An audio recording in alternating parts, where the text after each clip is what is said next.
السلام علیکم ورحمۃ اللہ وبرکاتہ۔ الحمد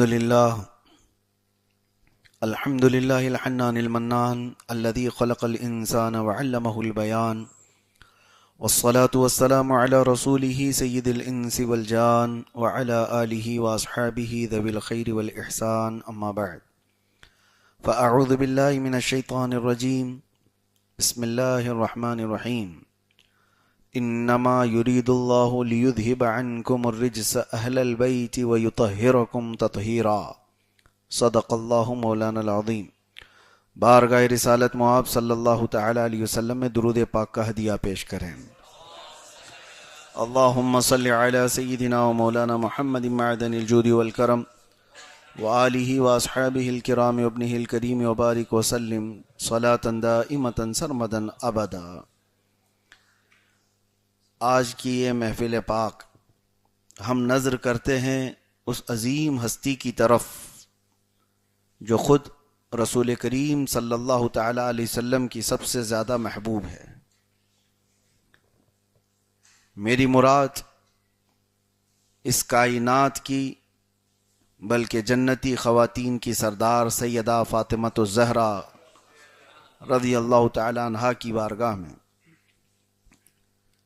سیدہ ظاہرہ طیبہ طاہرہ جان احمد کی راحت پہ لاکھوں سلام، جس کا آنچل نہ دیکھا ماہ و مہر نے اس ردائے نزہت پہ لاکھوں سلام۔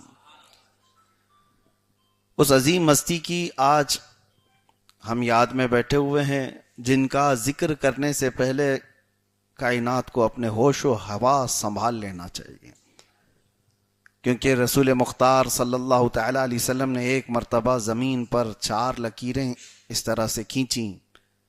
صحابہ سے پوچھا اتدرون، کیا تم جانتے ہو یہ کیا چیز ہے؟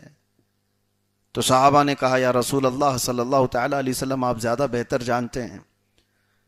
میرے آقا صلی اللہ علیہ وسلم نے فرمایا اللہ تبارک و تعالی کی بارگاہ میں سب سے زیادہ عزت والی اور جنت میں سب سے زیادہ عزت کے ساتھ جانے والی 4 عورتیں ہیں۔ فرمایا ایک حضرت مریم بنت عمران، دوسرے کہا حضور پاک صلی اللہ علیہ وسلم نے آسیہ امرأۃ فرعون کی بیوی، تیسرے کہا خدیجہ بنت خویلد، چوتھی فاطمہ الزہرا۔ اس روئے زمین کی سب سے افضل ترین عورتوں میں 4 عورتوں کا شمار میرے آقا صلی اللہ علیہ وسلم نے فرمایا۔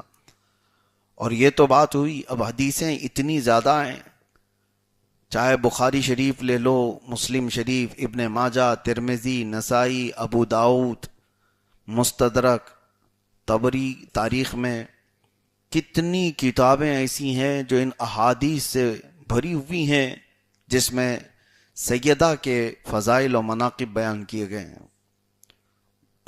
عزیزان گرامی، آج ضرورت ہے اس یاد کو تازہ کرنے کی۔ آپ بھی اگر سب توجہ سے سنیں گے کہ وہ سیدہ کون تھیں، کیا مقام تھا ان کا، علو مرتبت، تو آپ کے اندر بھی احساسات ایسے جاگ جائیں گے۔ قسم خدا کی، جب بھی میں سیدہ فاطمہ الزہرا سلام اللہ علیہا کو پڑھتا ہوں تو آنکھوں سے آنسو نکل آتے ہیں، خاص طور پر اس لیے کہ وہ محبوب رسول پروردگار ہیں۔ اللہ تعالیٰ کے رسول کی محبوب ایک مرتبہ خود رسول کریم صلی اللہ تعالی علیہ وسلم مسجد نبوی شریف سے باہر نکلے اور آپ کے اوپر ایک کالی چادر تھی، اور جیسے ہی آپ باہر آئے تو آپ کے چھوٹے سے نواسے حضرت حسن پہلے آئے، رسول پاک صلی اللہ علیہ وسلم نے اپنی چادر میں ان کو چھپا لیا۔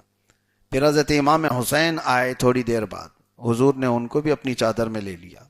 پھر حضرت فاطمہ آئیں، پھر ان کو بھی اپنی چادر میں لے لیا۔ پھر حضرت علی آئے، ان کو بھی رسول اللہ نے اپنی چادر میں لے لیا۔ اس کے بعد پھر قرآن کی یہ آیت پڑھی جو میں نے خطبے کے بعد پڑھا ہے، انما یرید اللہ لیذھبکم الرجس اہل البیت ویطہرکم تطہیرا، اللہ نے تو یہ چاہ لیا ہے اے اہل بیت تم سے ہر طرح کی برائی کو دور کر دے اور تمہیں خوب صاف و ستھرا کر دے۔ اور یہ آیت ایک تو نہیں، تمام محدثین کا، شارحین حدیث کا، سب کا اتفاق ہے یہ آیت اسی گھر والوں کے لیے نازل ہوئی تھی۔ اہل البیت سے مراد یہاں پر کوئی اور گھر والے نہیں، یہ رسول پاک صلی اللہ تعالی علیہ وسلم کی آل ہے۔ خاص طور پر حضرت فاطمہ، حضرت علی، حضرت حسن اور حضرت حسین رضی اللہ تعالیٰ عنہم اجمعین کے لیے آیت آئی۔ اور ایک دو جگہ نہیں، کئی جگہ پر میرے آقا صلی اللہ تعالیٰ علیہ وسلم ان کو دیکھتے تھے، یہاں تک کہ کبھی حضرت فاطمہ کے گھر کے سامنے سے حضور گزرتے بھی تھے نا، مسجد نبوی شریف کی طرف جانے کے لیے، نماز کے لیے، تو گھر کی طرف رخ کرتے تھے اور پھر پکارتے تھے اے اہل بیت اٹھو نماز کے لیے، پھر آیت تلاوت کرتے انما یرید اللہ لیذھب عنکم الرجس اہل البیت ویطہرکم تطہیرا، اے اہل بیت آؤ نماز کے لیے، اللہ نے تو ارادہ کر لیا ہے تم سے ہر برائی کو دور کر دے، تمہیں خوب ستھرا کر دے۔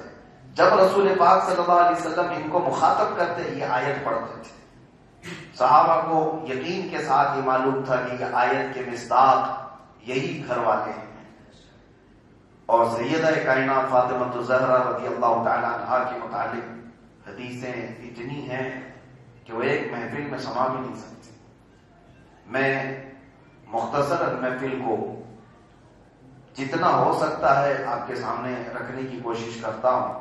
سیدہ کائنات فاطمہ الزہرا رضی اللہ تعالیٰ عنہ پیدا ہوئی مکہ مکرمہ میں، اور بعثت کے 5ویں سال یعنی رسول کریم صلی اللہ تعالیٰ علیہ وسلم نے اعلان نبوت فرمایا تھا، اس کے 5 سال کے بعد حضرت خدیجہ رضی اللہ تعالیٰ عنہ کے بطن پاک سے پیدا ہوئیں۔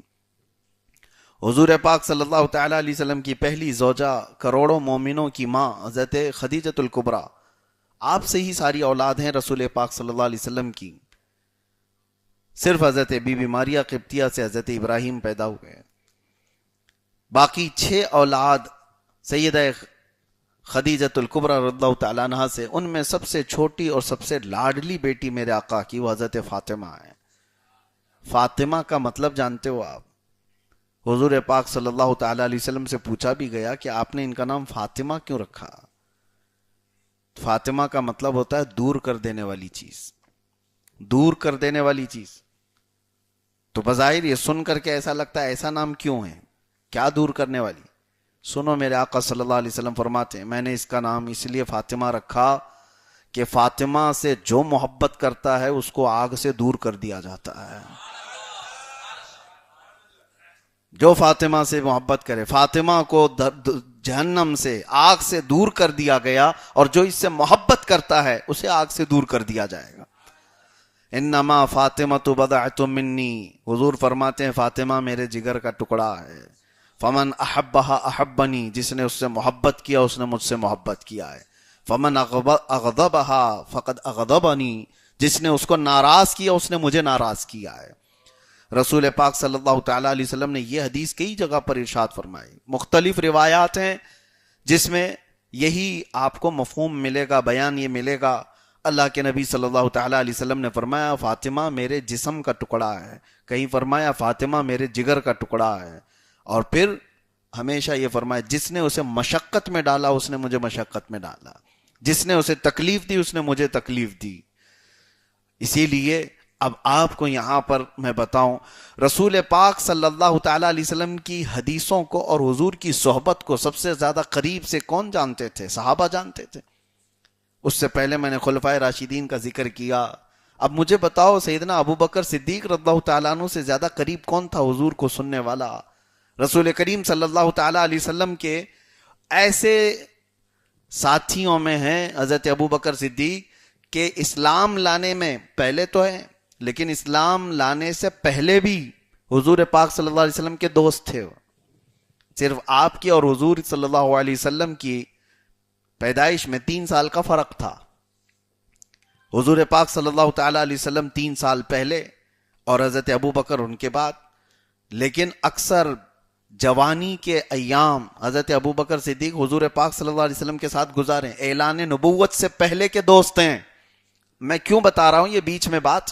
اس لیے کہ حضرت ابو بکر نے کیا یہ حدیث نہیں سنی ہوگی جس کو ساری حدیث کی کتابوں میں آج نقل کیا گیا ہے؟ بخاری سے لے کر کے مشکات تک ساری حدیث کی کتابوں میں یہ حدیث ملے گی. حضور نے فرمایا فاطمہ میرے جگر کا ٹکڑا ہے، جس نے اس سے محبت کیا اس نے مجھ سے محبت کیا، جس نے اسے ناراض کیا اس نے مجھے ناراض کیا. تو کیا ابو بکر صدیق نے یہ حدیث نہیں سنی ہوگی؟ اور اگر سنی ہوگی تو کیا وہ کبھی حضرت فاطمہ کو ناراض کر سکتے تھے؟ ہو سکتا ہے یہ ہمارے ذہن و دماغ میں بھی یہ بات نہیں آتی. وہ صدیق اکبر رضی اللہ تعالیٰ عنہ جو حضور پاک صلی اللہ تعالیٰ علیہ وسلم سے ریلیٹڈ منسوب ہر چیز کا ادب و احترام کرتے تھے، ہر چیز کا، حتیٰ کہ نبی پاک صلی اللہ تعالیٰ علیہ وسلم کی وہ اونٹنی جس پر میرے آقا سواری کرتے تھے، حضور کی وفات کے بعد اس پر کسی کو سوار ہونے نہیں دیا گیا، اس کا ادب و احترام کیا جاتا تھا. اور آج مسجد نبوی شریف میں آپ جائیں، حضور کا محراب آج بھی ہے، رسول کریم صلی اللہ تعالیٰ علیہ وسلم کا محراب حضور کی جالیوں سے قریب میں جو مسجد نبوی اصل تھی. میں ایک بات بتا رہا ہوں، نبی پاک صلی اللہ تعالیٰ علیہ وسلم جہاں کھڑے ہو کر کے امامت فرماتے تھے، ہم بھی جہاں امامت کیے ہیں آپ بھی جا کر کے دیکھیں، محراب بنی ہوئی ہے. آج ہم امام ہیں، کل کوئی اور امام، ان کے بعد کوئی اور امام، لیکن امام جہاں کھڑا ہوتا ہے دوسرا امام آئے گا بھی تو وہیں کھڑا ہوگا نا، تیسرا امام آئے گا تو بھی وہیں کھڑا ہوگا. حضور پاک صلی اللہ تعالیٰ علیہ وسلم جہاں کھڑے ہو کر کے امامت فرماتے تھے، حضرت ابو بکر اپنے خلافت کے زمانے میں اس محراب کو آگے کر دیا اور حضور کے قدم جہاں ہوتے تھے وہاں پر اپنی پیشانی رکھنے کا جگہ بنا دیا. کہا اب اس کے بعد اس جگہ پر کوئی نہیں کھڑا ہوگا جہاں حضور کے قدم ہوتے تھے. سیدنا ابو بکر صدیق رضی اللہ تعالیٰ عنہ یہ ادب و احترام رکھتے تھے. اور پھر سارے امام اور وہاں سجدہ کرتے ہیں جہاں رسول اللہ کے قدم ہوا کرتے تھے. اس کے بعد میں یہاں پر یہ نقطہ اس لیے عرض کرنا چاہ رہا ہوں، وہ ابو بکر صدیق جو رسول کریم صلی اللہ تعالیٰ علیہ وسلم سے اس درجے محبت کرنے والے، پھر کیا وہ حضرت فاطمہ کو ناراض کر کے حضور کی ناراضگی مول لے سکتے ہیں؟ کیا انہیں نہیں پتا کہ رسول اللہ صلی اللہ علیہ وسلم فاطمہ سے کتنی محبت کرتے تھے؟ آج یہ کہاں سے روایتیں لائی گئی ہیں، کہاں سے امت میں انتشار و افتراق کے لیے پھیلایا گیا ہے کہ خلیفہ اول نے ان کا حق مارا، حضرت فاطمہ ان سے ناراض ہوئیں. میرے عزیزو یہ تو ہمارے لاجک بھی نہیں سمجھ میں آتی یہ سب چیزوں میں. اب سنیے، بات چل رہی ہے فضائل و مناقب سیدہ کائنات کے بارے میں. ایک مرتبہ حضور پاک صلی اللہ تعالیٰ علیہ وسلم کے دربار میں حاضر ہوئی. اچھا یہ بھی میں بتاؤں، اکثر روایتیں حضرت فاطمہ کی فضیلت میں کس نے بیان کی؟ حضرت عائشہ نے بیان کی.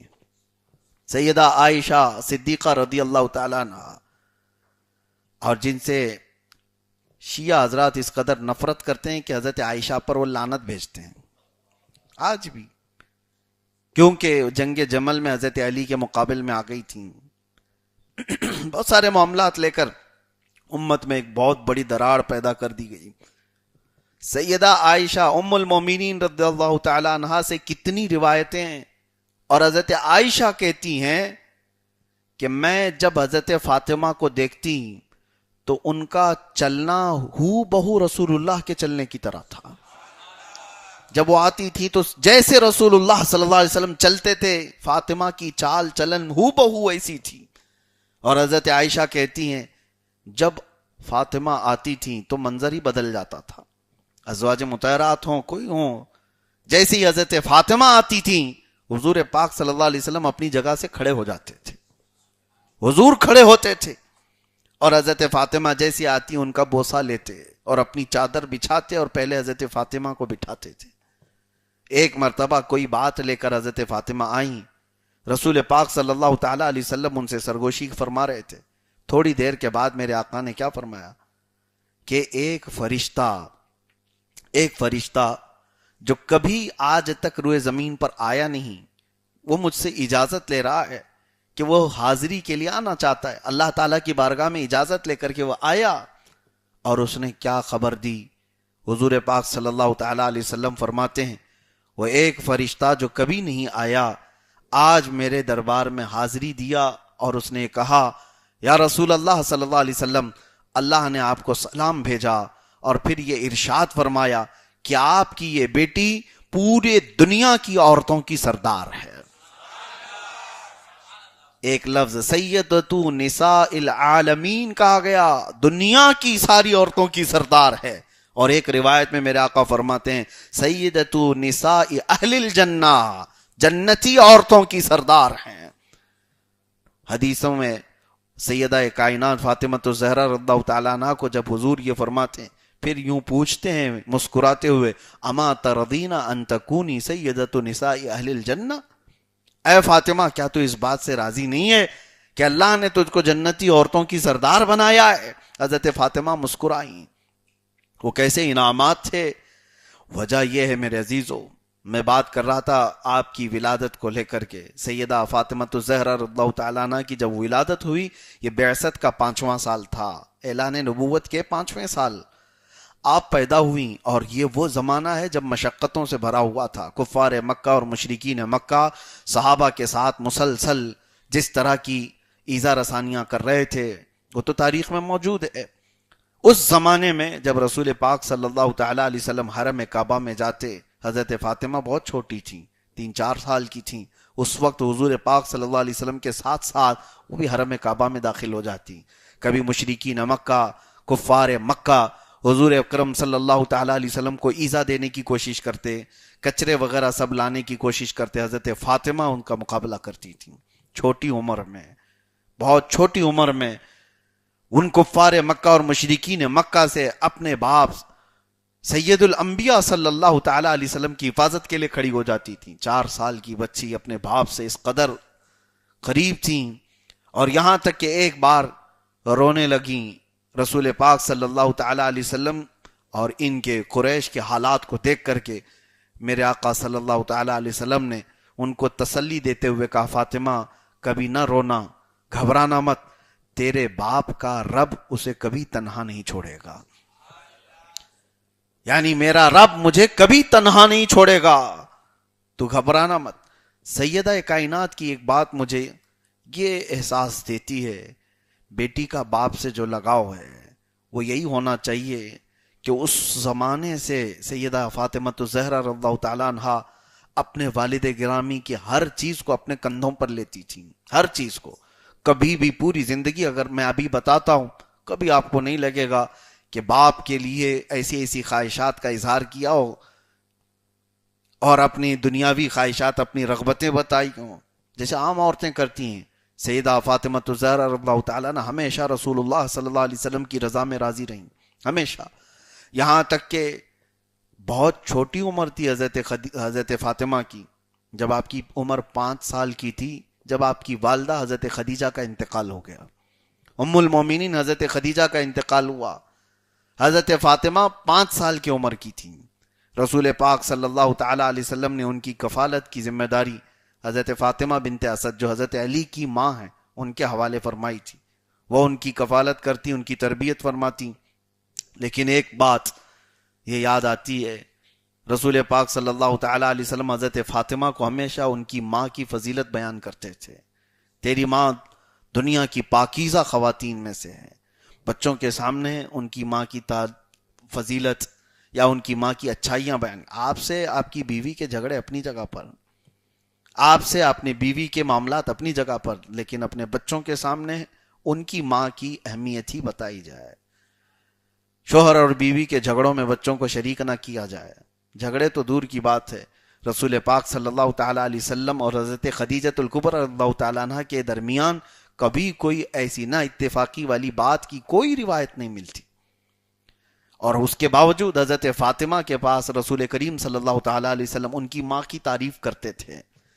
ایک بار حضرت فاطمہ سے کہا اے فاطمہ تمہاری ماں کی کوئی یادگار چیز ہے جو تم جانتی ہو، مجھے بتاؤ.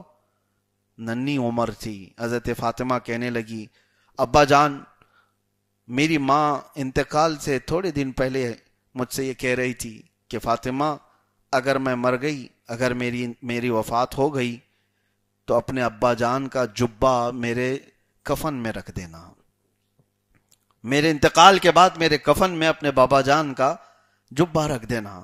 اتنا جیسی حضرت فاطمہ نے کہا، رسول کریم صلی اللہ تعالی علیہ وسلم آپ دیدہ ہو گئے، حضور کے آنسو نکل آئے، اور اپنی بیٹی سے کیا کہا جانتے ہیں؟ میرے آقا صلی اللہ علیہ وسلم فرماتے ہیں، فاطمہ قسم رب ذوالجلال کی، تیری ماں خدیجہ نے صرف جبہ مانگا، اگر وہ میرے جسم کی چمڑی بھی مانگتی تو میں نکال کے دے دیتا۔ حضرت خدیجہ کے لیے اپنی یہ الفت حضرت فاطمہ کے سامنے حضور اکرم صلی اللہ تعالی علیہ وسلم نے اظہار کر کے بتایا۔ لوگوں میں تو ایک چیز ایسی مشہور ہے، بیوی کے موت پر تو رونا نہیں چاہیے، نہیں تو شوہر کو لوگ تانے ماریں گے، ارے بیوی کی موت پہ رو رہا ہے، کیسا آدمی ہے؟ کیوں نہیں؟ کیا بیوی کوئی مشین ہے؟ احساسات تمہارے اور اس کے نہیں ہیں؟ تنہائی میں صرف اس کو ساری باتیں کرو گے، اور اس کے مرنے کے بعد، اس کی تکلیف کے بعد لوگوں کے درمیان ہچکچانا کس بات کا؟ کسی کی بیوی کے تکلیف پر اگر وہ مرد اظہار کرتا ہے تو یہ حسن معاشرت کہا گیا، حسن اخلاق کہا گیا ہے، حسن اخلاق کہا گیا ہے۔ رسول کریم صلی اللہ تعالی علیہ وسلم نے برملا اس کا اظہار فرمایا، اور حتیٰ کہ حضرت خدیجہ کے انتقال کے بعد بھی رسول پاک صلی اللہ علیہ وسلم حضرت خدیجہ کی جو سہیلیاں تھیں ان کے گھروں پر گوشت وغیرہ تقسیم فرمایا کرتے تھے، بھیج دیا کرتے تھے، کہ میری بیوی سے ان کے اچھے تعلقات تھے۔ عزیزان گرامی وقار، سیدہ فاطمہ الزہرا رضی اللہ تعالی عنہا اس وقت صرف 7 یا 8 سال کی تھیں جب رسول پاک صلی اللہ علیہ وسلم ہجرت فرما رہے تھے۔ آپ نے سنا ہے ہجرت کا واقعہ، لیکن ہجرت کی رات حضور پاک صلی اللہ تعالی علیہ وسلم حضرت ابوبکر صدیق کے ساتھ چلے گئے تھے۔ اس وقت حضرت فاطمہ مکہ میں ہی تھیں۔ حضور پاک صلی اللہ تعالی علیہ وسلم جب مدینے پہنچے تو مدینہ پہنچنے کے بعد زید بن حارثہ اور ابو رافع رضی اللہ تعالیٰ عنہما 2 صحابہ کو حضور پاک صلی اللہ علیہ وسلم نے 500 درہم دے کر بھیجے مکہ کہ جاؤ میری بیٹیوں کو، اور پھر 2 خواتین کا بھی ذکر ہوا، حضرت سودا، حضرت فاطمہ بنت اسد، ان لوگوں کو وہاں سے مکہ سے سوار کر کے تم مدینہ لے آؤ۔ اس کے بعد کچھ دنوں کے بعد حضرت فاطمہ ہجرت کر کے پھر مدینہ طیبہ پہنچی، اور 2 ہجری تھی۔ 2 ہجری میں ہی حضرت فاطمہ رضی اللہ تعالیٰ عنہ حضور پاک صلی اللہ تعالیٰ علیہ وسلم کے ساتھ جب رہنے لگیں تو ایک دن جبرائیل امین علیہ السلام تشریف لائے۔ توجہ کی بات، حضور پاک صلی اللہ تعالیٰ علیہ وسلم سے عرض کیا، یا رسول اللہ صلی اللہ تعالیٰ علیہ وسلم، اللہ تبارک و تعالیٰ نے حکم فرمایا اور اللہ تعالیٰ نے فاطمہ کا نکاح علی کے ساتھ جنت میں طے فرما دیا ہے۔ اللہ کو یہ پسند ہے، یہ نکاح عام نکاح نہیں تھا، جنتی نکاح ہے اور فرمان خداوندی سے طے ہوا ہے۔ 2 ہجری میں حضرت فاطمہ رضی اللہ تعالی عنہ کا نکاح ہو گیا مولا کائنات حیدر کرار علی مرتضی رضی اللہ تعالی عنہ کے ساتھ۔ نکاح کا بھی جو نظام تھا، جو تقریب تھی، وہ بہت ہی خوشگوار تقریب تھی۔ پہلے تو روایات یہ بتاتی ہیں کہ رسول پاک صلی اللہ تعالیٰ علیہ وسلم کے پاس کئی پیغامات آئے، کئی لوگوں نے حضرت فاطمہ کے نکاح کا پیغام بھیجا، حتیٰ کہ حضرت ابوبکر و عمر نے بھی بھیجا تھا۔ حضور پاک صلی اللہ علیہ وسلم نے منع فرمایا۔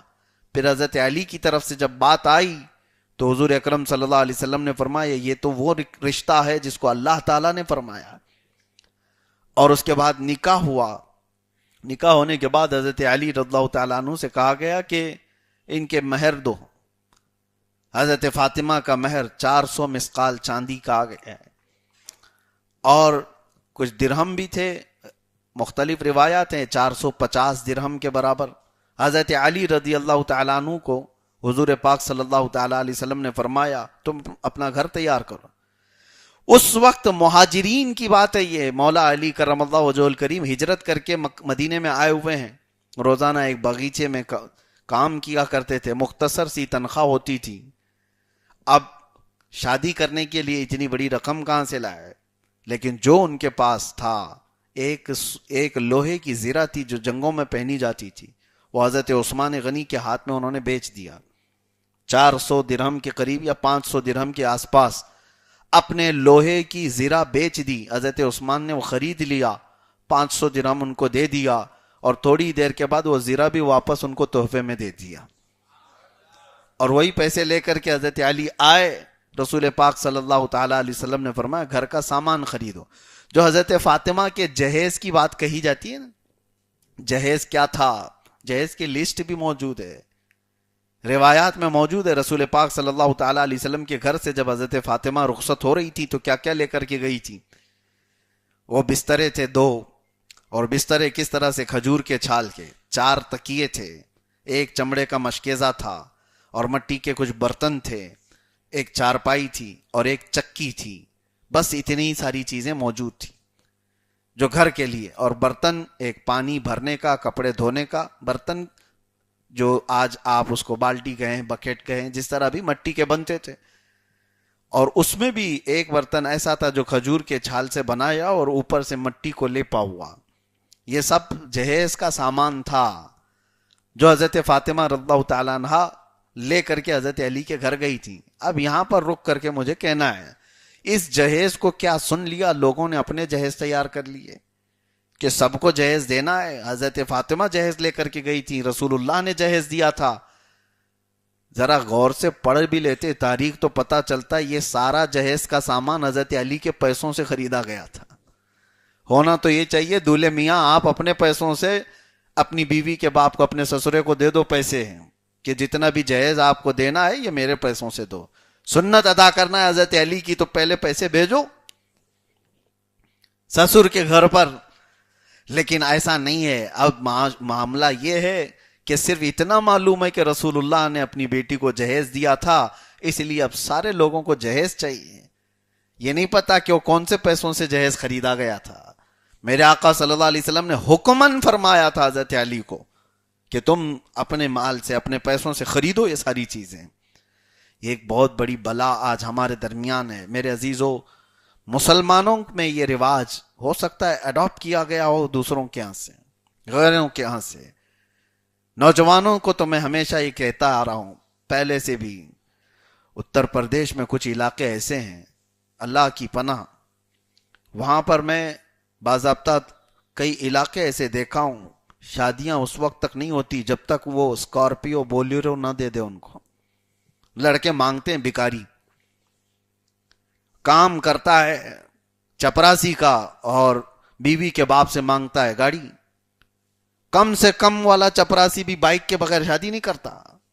حد تو اس وقت ہوئی, مجھے تعجب ہوا جو وہاں کے علم حاصل کیے ہوئے عالم دین بنے ہوئے نئے نئے نوجوان علماء ہیں, وہ بھی شادیوں میں جہیز لیتے ہیں, اپنے علم کو بیچتے ہیں.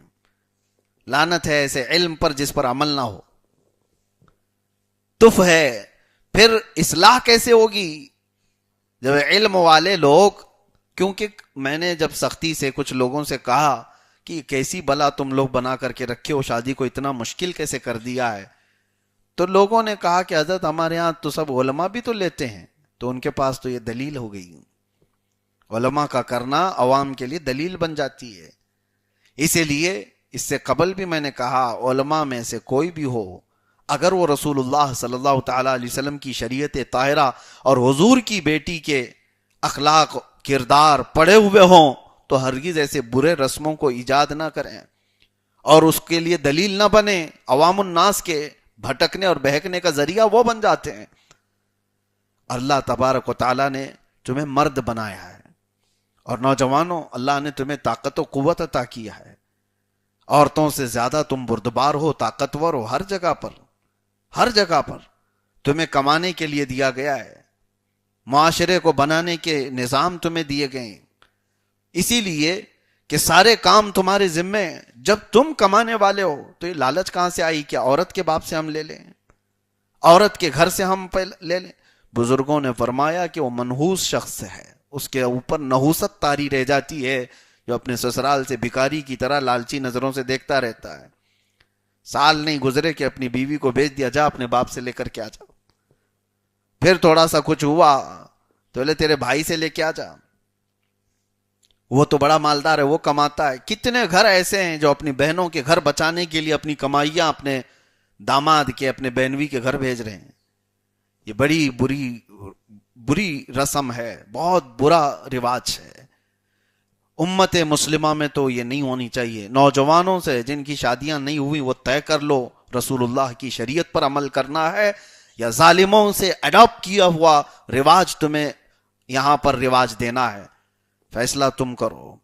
میں ایم پی میں ایک علاقے میں تھا, میلاد شریف کا جلسہ تھا, 12ویں شریف کا جلسہ تھا.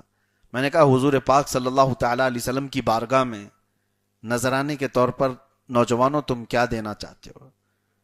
تو پھر میں نے اعلان کیا تھا کہ 12 ایسے نوجوان کھڑے ہو جاؤ جو سنت مصطفیٰ کے مطابق نکاح کرنا چاہتے ہو. اپنے بیوی کے باپ پر دباؤ ڈالے بغیر 12 نہیں الحمدللہ 20 نوجوان تیار تھے. سٹیج پر آئے, ممبر پر کھڑے ہوئے, اعلان بھی کیا. یہ ہے حقیقی انقلاب کی بات. برے رسم و رواج کو میرے عزیزو آسمان سے آ کر کے ابھی کوئی نہیں بدلے گا, تم بدلو, تم اپنی زندگیوں میں بدلو. ہاں یہاں پر ایک مجبوری آ جاتی ہے نوجوانوں کی, مجھے پتا ہے. جوان تو ہمارے پاس وعدہ کر کے چلا گیا, پکا ارادہ بھی ہے اس کا, لیکن اس کی اماں چھوڑتی کہاں ہے, اس کا باپ چھوڑتا کہاں ہے. ابھی کی بات ہے, ابھی میرے اس سفر میں ایک نوجوان ملا, اتر پردیش کا ہی ہے. اب ہر ایک کا نام لے لیں تو ظاہر سی بات ہے ان تک تو یہ باتیں پہنچ ہی جاتی ہیں. نوجوان 25 سال کے آس پاس کا ہے, بڑے گھرانے کا ہے, لیکن اخلاق میں اچھا نوجوان. مدینہ طیبہ میں اس نے مجھ سے کہا کہ حضرت میں ویسی ہی نکاح کرنا چاہتا ہوں, شادی ویسی کرنا چاہتا ہوں, آپ کی تقریروں میں میں نے بہت بار سنا ہے, پورا ارادہ وہی ہے, آپ نکاح پڑھا دیں. میں کہا بالکل نکاح پڑھائیں گے. کہا کہ میری ماں کہتی ہے کہ اگر بغیر جہیز کے نکاح کرنا ہے تو ہمارے گھر سے نکل جاؤ. تو اتنا اچھا ہے, ہینڈسم ہے, ساری چیزیں ہیں, لوگ اسکارپیو تو کم سے کم دے ہی دیں گے. یعنی وہ بکرا ہے جس پر انویسٹ کیا گیا ہے قربانی کے لیے. یہ کیا رواج ہے؟ یہ ماں باپ آڑے آ جاتے نوجوانوں کو. اس وقت میرے عزیزو ایک حدیث میں اور سناتا ہوں. ماں باپ کی فضیلت, ماں باپ کی فرمان برداری سب اپنی جگہ پر, ان سے بدتمیزی اور ان کی بے ادبی اجازت نہیں اسلام میں. لیکن ایک قانون میں آپ کو بتاتا ہوں, لا طاعت مخلوق فی معصیت الخالق. اللہ کی نافرمانی میں پھر کسی بندے کی اطاعت ہو ہی نہیں سکتی. کوئی بندہ اگر اللہ کی اطاعت میں حکم دے رہا ہے, وہ میرا باپ ہو میری ماں ہو, تو ہمیں سر جھکا دینا ہے کہ یہ شریعت کے مطابق ہے. شریعت سے ہٹ کر کے کوئی حکم آیا تو پھر باپ بھی نہیں ماں بھی نہیں. ہمارے لیے سب سے پہلا حکم ہے میرے رب ذوالجلال کا. پہلا حکم ہے اللہ کیا چاہتا ہے, میرا نبی کیا چاہتا ہے, رسول کریم صلی اللہ تعالی علیہ وسلم کی رضا کیا ہے. یہ پہلے آپ دیکھیں. نوجوانوں کو یہ میں قانون دے کر کے جا رہا ہوں. شادی خوب اچھی کرو, تمہاری استطاعت تمہاری حیثیت کے مطابق کرو ساری چیزیں. ہاں کچھ لوگوں نے بہت ہی زیادہ کنجسٹڈ بھی بنا دیا ہے, جیسے وہ جماعتیں چلا چٹی والے لوگ, انہوں نے تو شادی کو پورا ہی وہ ختم کر دیا. نہیں, خالی 1-2 پلی والی 5 روپے کی ٹوپی پہنو, بس نکاح اس میں ہی کر لو, اجلا کرتا, بس اتنا ہی.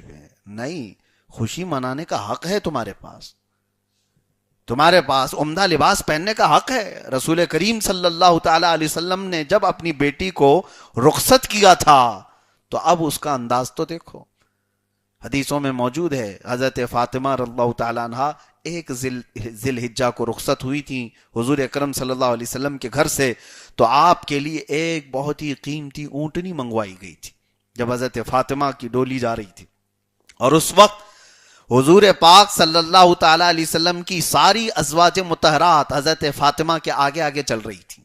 انصار کی ساری عورتیں اس جلوس میں شامل تھیں جب حضرت فاطمہ جا رہی تھیں, اور صرف جا نہیں رہی تھیں, حضور پاک صلی اللہ تعالی علیہ وسلم کی ساری ازواج مطہرات رجزیہ اشعار بھی پڑھ رہی تھیں حضرت فاطمہ کی فضیلت میں. اس میں سب سے پہلے جو اشعار پڑھی حضرت ام سلمہ رضی اللہ تعالی عنہ نے. حضرت ام سلمہ نے ساری عورتوں کو مخاطب کر کے کہا, اے عورتوں آ جاؤ اس جلوس میں, دیکھو اس سواری پر کون بیٹھی ہے جس کو رسول اللہ نے جنتی جوانوں کی سردار کہا ہے. آج وہ نکاح کے بعد اپنے گھر جا رہی ہیں, اور اس کے بعد حضرت حفصہ رضی اللہ تعالیٰ عنہ آگے بڑھی, ان کے بھی اشعار ہیں عربی میں. انہوں نے کہا, اے انصار مدینہ کی خواتین. آج دیکھو رسول اللہ صلی اللہ تعالی علیہ وسلم کے گھر سے وہ خاتون جا رہی ہے جو رسول اللہ کو سب سے زیادہ عزیز ہے, اور اس کے گھر جا رہی ہے جو رسول اللہ کو سب سے زیادہ محبوب ہے. حضرت علی کے گھر جا رہی, یا حضرت حفصہ نے بیان کیا. اس کے بعد حضرت عائشہ صدیقہ رضی اللہ تعالیٰ عنہ آئیں اور کہا, اے خواتین, اے مدینے کی عورتیں, سب اپنے اپنے سروں پر حجاب ڈھک لو, اس لیے کہ تم جس کے نکاح کے اس جلوس میں جا رہی ہو اس سے تو اللہ کے فرشتے بھی حیا کرتے ہیں. حضرت فاطمہ کے فضیلت میں یہ باتیں پڑھی جا رہی تھیں, اور پیچھے انصار مدینہ کی خواتین سب اس جلوس میں شریک تھیں. اور جب مولا علی کے گھر پر یہ جلوس پہنچا تو وہاں استقبال کے لیے میرے آقا پہلے موجود تھے. رسول پاک صلی اللہ تعالی علیہ وسلم کھڑے ہوئے تھے اور حضرت علی کو ہاتھ میں ہاتھ دے کر کھڑے ہوئے تھے. جب حضرت فاطمہ آئیں ان کو اتارا گیا. دلہن کو جب اتارا جاتا ہے, یہ سارا نظام رسول اللہ کے گھرانے کا میں بتا رہا ہوں. پہلے میں نے کبھی اس چیز پر شاید آپ کے سامنے عرض نہ کیا ہو. حضور پاک صلی اللہ تعالی علیہ وسلم اپنی بیٹی کو خود اتارتے ہیں اور حضرت علی کے ساتھ لا کر دونوں کا ہاتھ پکڑ کر کے ملایا, اور اس کے بعد پانی منگوایا. میرے آقا صلی اللہ علیہ وسلم نے وضو فرمایا اور اپنے وضو کا بچا ہوا پانی دونوں کے جسموں پر چھڑکا اور فرمایا, اے اللہ, میں ان سے محبت کرتا ہوں, تو ان سے محبت فرما, اور ان کی اولاد میں قیامت تک شیطان رجیم سے ان کی ذریت کو محفوظ فرما. یہ رسول اللہ کی دعا تھی. حضرت فاطمہ اور حضرت علی کو پانی چھڑکا اور اس کے بعد یہ بھی دعا فرمایا کہ اے اللہ, ان کے جسم کے ہر حصے سے خوشبو پیدا فرما. اس کے بعد حضرت فاطمہ حضرت علی کے گھر پر آئی. یہ بیان اس لیے میں نے کہا, یہ کیا آپ کے سامنے کہ شادی کے لیے آپ کے پاس حق ہیں. خوشیاں منانا کوئی ناجائز و حرام نہیں. ہاں, کراس لمٹ کو کراس نہ کرو, باؤنڈری کو کراس نہ کرو جو شریعت نے بیان کی ہے. اس ضمن میں ہمارے ہاں جو چیزیں ہوتی ہیں شادیوں میں, عورتیں گھروں کے اندر دلہنوں کو سجا رہی ہیں شادی سے ایک دن پہلے, 2 دن پہلے, یا ان کے ہاں کچھ اردو کے گیت گا رہی ہیں. اس سب کے لیے ہم منع نہیں کرتے. خوشیوں کے دن ہیں, ان کو اس کی اجازت ہے. ان کے مہندیاں, ان کی ہلدیاں, یہ اس بات کا خیال ضرور رکھیں. یہ ہلدی مہندی کہاں سے آئی؟ جو بھی ہے, عورتیں مہندی لگاتی ہیں, ہلدی لگائیں, اور دولہے کو کیوں لگاتے وہ تو مجھے نہیں پتا. ہو سکتا ہے پیلا دکھنے کے لیے, کالا بھی ہو تو اجلا دکھنے لگ جائے تھوڑا سا, ہو سکتا ہے یہی مسئلہ ہوگا. باقی ہلدی کا دولہے سے کیا تعلق نہیں معلوم. ہاں, بہرحال اگر اس نیت سے ہی اس کو لگایا جاتا ہے تو لگاؤ, دولہا پیلا دکھے کوئی مسئلہ نہیں. لیکن دولہے کو پیلا کرنے کے لیے غیر محرم عورتیں نہ آ جائیں. جو عورتیں اس کے لیے غیر محرم ہیں وہ دولہے کو آ کر کے چھو رہی ہیں, پکڑ رہی ہیں, لگا رہی ہیں, یہ حرام کام ہو گیا. جہاں حرام کی آمیزش ہو گئی وہ ناجائز ہے, اور بغیر حرام کے خوشیوں کا اظہار کر رہا ہے. دولہے کے لیے ہو, دلہن کے لیے. دولہا بیٹھا ہے, اس کے لیے صحرا پڑا جا رہا ہے, دولہا بیٹھا ہوا ہے, اس کے لیے محفل لگی ہوئی ہے, اور کوئی اس کی فضیلت کچھ بیان کر رہا ہے, کوئی اس کی تعریف کر رہا ہے. تم تو آسمان سے اترے ہوئے ہو, تم تو دودھ کے دھلے ہوئے ہو. یہ جو بھی ہے یہ شادیوں کے درمیان بیان کیے جانے والی باتیں, اس سے بھی منع نہیں ہے, اس سے بھی منع نہیں ہے. ہاں, یہ صحرا پڑھنا رواج رہا, بزرگوں کے درمیان بھی ہوتا رہا, اس سب سے ہم منع نہیں کرتے. ہاں, ان رسم و رواج کو ہم شدید طریقے سے مذمت کے ساتھ بیان کرتے ہیں کہ تم پھر اگر پٹاخے اڑانے لگ گئے اور اس کے بعد آتش بازیاں کرنے لگ گئے, جو چیزیں اسلام میں جائز نہیں ہیں. اور یہاں تک کہ کئی رسم و رواج ایسی بھی آتے ہیں. ہم سے کئی لوگوں نے پوچھا کہ دولہا آتا ہے ہال میں تو اس کی سالیاں چپل چرا لیتی ہیں. کہا کیوں, چپل پہن کے نہیں آئی تھی گھر سے, دولہے کی کیوں چرا رہی ہیں؟ کبھی سالہ کبھی سالیاں. یہ رسم و رواج کے معاملات ہمیں تو آج تک سمجھ میں نہیں آئے کہاں کون سی کتاب سے ان کے پاس آئے. بہرحال میں جہاں تک یہ بات آپ کے سامنے عرض کر رہا ہوں کہ خوشیوں کے اظہار گھریلو خاندانی معاملات میں جس انداز سے بھی ہوں, جیسے مزاح کے لیے ہوئے, تفریح قلب کے لیے کچھ باتیں ہوئیں, ان تمام چیزوں میں شریعت نے منع نہیں کیا ہے، شریعت نے منع نہیں. ہاں اگر وہ لوگ پوچھنے لگ جائیں کہ بھائی تم ہار پہنتے ہو، تم شیروانی پہنتے ہو، یہ کہاں سے ثابت ہے، کون سی حدیث میں آئے، وہ شامی کباب والوں کی بات کر رہا ہوں، ان لوگوں کو بہت ساری حدیثوں کی بات ہے. تو دیکھیں ہر چیز یہ کتابوں میں موجود بتائی نہیں گئی ہے، لیکن ایک فارمولا دیا ہے شریعت نے کہ تم باؤنڈری کراس مت کرو، ایسا کوئی عمل نہ کرو جو شریعت کے اصولوں سے ٹکراتا ہو. غیر محرموں سے تمہارا میل جول یا آتش بازیاں، اس طرح کی حرام کاریاں نہ ہو. کسی جگہ نکاح میں پہنچے ہوئے ہیں، وہاں جا کر کے دیکھیں تو نکاح سے پہلے ہی خوب دھوم دھڑاکے سے گانے بج رہے ہیں. کہا کیا کرنے کے لیے ہم آئے یہاں پر؟ کہا بند کر دیں گے، تھوڑی دیر بند کر دیں گے جب تک نکاح ہو رہا ہے. اور نکاح ہوا ادھر سے، اس نے قبول ہے کہا، پھر سے گانے شروع ہو گئے. تو تم نے خوشیوں کے اظہار میں کس چیز کا سہارا لیا؟ کاش وہ اچھے دن تم رسول اللہ کی نعتیں بھی سنا دیتے، اس دن اللہ تبارک و تعالیٰ کی بارگاہ میں دعائیں کرتے کہ ایک نئی زندگی کی شروعات ہے. یہ دھوم دھڑاکے میں اس جوڑے کے ساتھ پھر بچے کیا پیدا ہونے والے ہیں؟ اثرات وہی مرتب ہوتے ہیں. میرے عزیزو، نکاح اور شادیوں کے درمیان ہونے والے خرافات اور رسم و رواج، اس کی کیٹیگری ہونی چاہیے. کچھ وہ ہیں جو مباح ہیں.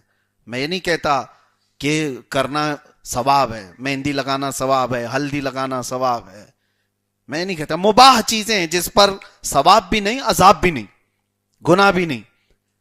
لیکن کچھ چیزیں وہ ہیں جو عذاب ہیں، ثواب نہیں ہے.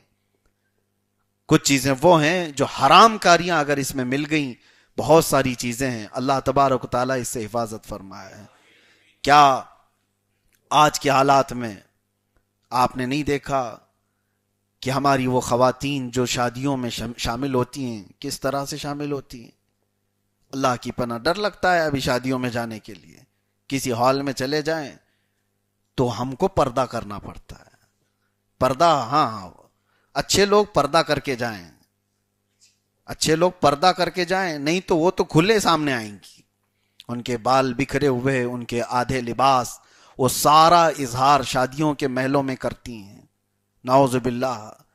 آج میں حضرت فاطمہ کو سنا رہا ہوں، وہ خواتین اگر سنتی ہیں تو شرم سے پانی پانی ہو جائیں. اللہ تعالیٰ نے تمہارا حسن، تمہارا جمال اس لیے نہیں دیا تھا کہ ایرے غیرے نتھو کھیرے کے سامنے تم بے پردہ ہو کر کے اپنے بالوں کا اظہار کرو، اپنے حسن کا اظہار کرو. کسی بھی محفل میں جانے کے لیے جتنا سجتی ہیں، کیا یہ اپنے گھروں میں شوہروں کے لیے سجتی ہیں، تیار ہوتی ہیں؟ جبکہ حکم شریعت کا یہ تھا، حدیثوں میں موجود یہ تھا کہ عورت اپنے خاوند کے لیے زینت کرے، اپنے شوہر کے لیے تیار ہو تو اس کے لیے ثواب ہے. لیکن وہ شوہر کے لیے کبھی نہیں سجتی. وہ تو جب پارٹی میں جانا ہو تو کچھ تو وہ ہوتی ہیں کہ اگر وہاں پر اللہ کی پناہ لائٹ بند کر دیں تو جنات بھاگ جائیں. ایسے حالات نہیں ہیں، آپ یہ سب چیزیں نہیں دیکھتے. حقیقت میں جنات ان سے بھاگتے ہوں گے. وہ جو لوگ کہتے ہیں اس عورت پر جن آیا، اس عورت پر جن آیا، مجھے کبھی تعجب ہوتا ہے آیا کیسے؟ ڈر نہیں لگا بے پردہ عورت سے؟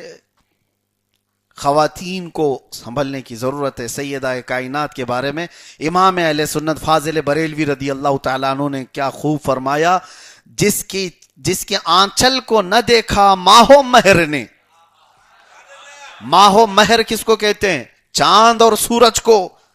اعلیٰ حضرت فرماتے ہیں جس کی آنچل کو چاند اور سورج نے بھی نہیں دیکھا ہے، اس کی ردائے نزہت پہ لاکھوں سلام.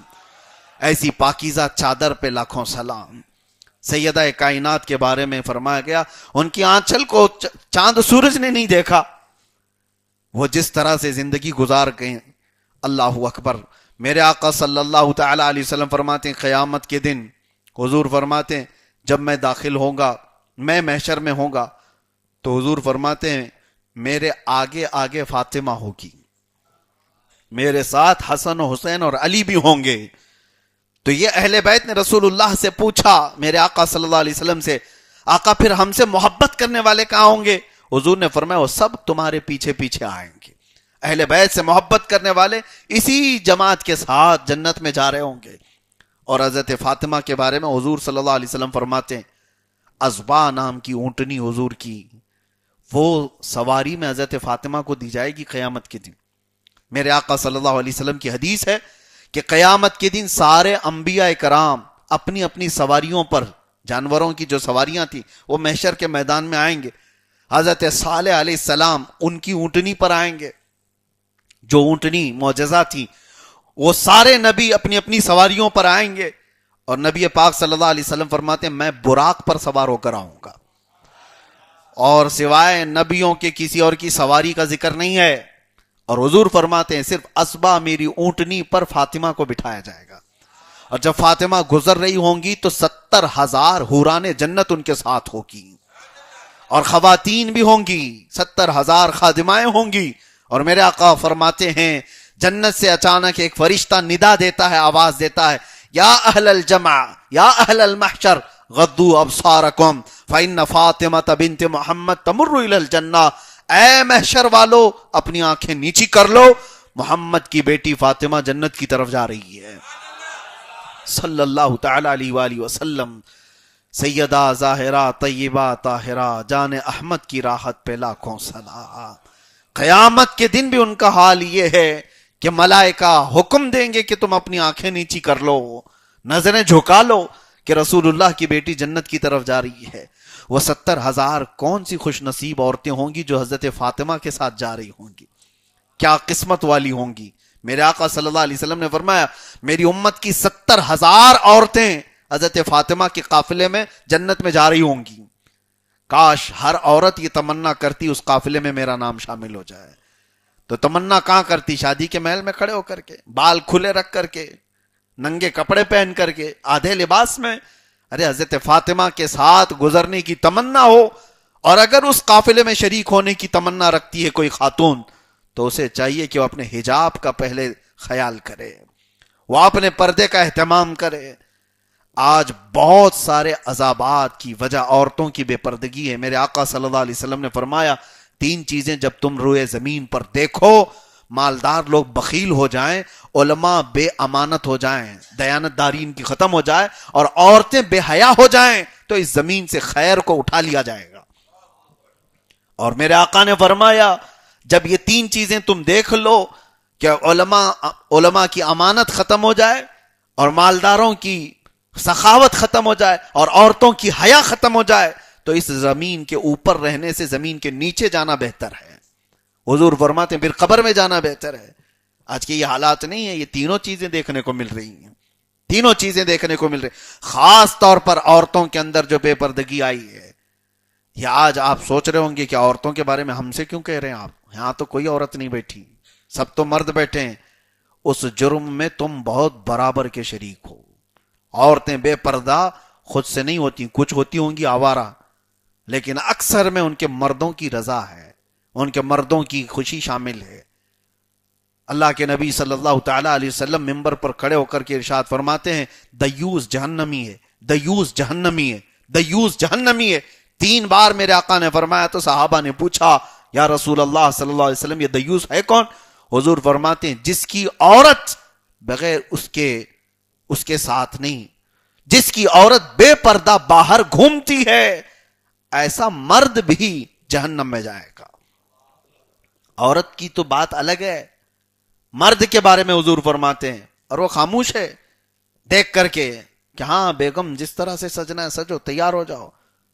اور یہ تو تمہاری غیرت کے خلاف ہے کہ تم اپنی عورت کا پرچار کرا رہے ہو 4 لوگوں میں. پتہ نہیں کس کی نظریں کیسی ہیں. کسی کی عورت تھوڑی سی جمال والی ہوئی تو اس کو لگتا ہے کہ محفلوں میں کھڑا کرنے کے قابل ہے. کیا وہ سرکس کا شیر ہے؟ کوئی جانور لے کر کے آئے ہو جو لوگوں کے سامنے اظہار کرانا چاہتے ہو؟ عربوں میں تو اتنی غیرت تھی کہ دیور بھابھی کو نہیں دیکھتا تھا، برسوں ہو جاتے تھے، پتہ بھی نہیں رہتا. آج خاندانی معاملات کے اعتبار سے اپنے گھروں کے اندر تو ہے، لیکن یہاں تو مرد حضرات اپنی عورتوں کو اس طرح سے لے کر کے آتے ہیں تاکہ پوری دنیا انہیں دیکھے ایسا آدمی بے غیرت ہے، اس کی مردانگی نہیں ہے، اس کے اندر غیرت ختم ہو گئی ہے. اور غیرت والا مرد یہ چاہتا ہے کہ میری عورت کی طرف کوئی نہ دیکھے. غیرت مند مرد اس کی تمنا یہ رہتی ہے کہ میری عورت کی طرف لوگوں کی نظر نہ جائے. وہ اپنی عورت کو بہت حفاظت کے ساتھ رکھتا ہے. اسی لیے آپ کے سامنے ہم ذکر کر رہے ہیں, آپ بھی جرم کے برابر کے شریک ہیں.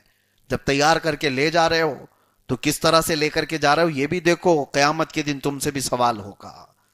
وہ کپڑے کیا پہننا چاہتی تھی اور تم کیا پہنا دیے, اور اگر آدھے کپڑے پہننے کے لیے وہ آ گئی تو کہا چلے گا, چلو سب تو پہن کے آ رہی ہیں, تم بھی پہن کے چلو. کچھ مردوں کی یہ بیماری ہے, ان کو یہ لگتا ہے میرے کلیگز ہیں, میرے فرینڈز ہیں, ان سب کی بیویاں تو بالکل فیشنیبل لباس میں ہیں, تم کہاں سے یہ پرانے لباس میں جاؤ گی؟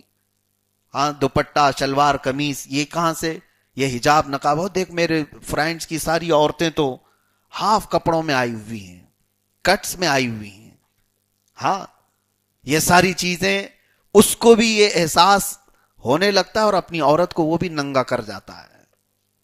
اس جرم میں کتنے لوگ شریک ہو گئے انہیں اندازہ بھی نہیں. اسی لیے اے نوجوانوں اپنی غیرت کو بیدار کرو. عورتیں تمہارے پرچار کے لیے نہیں, تمہارے آنکھوں کے سکون کے لیے ہے.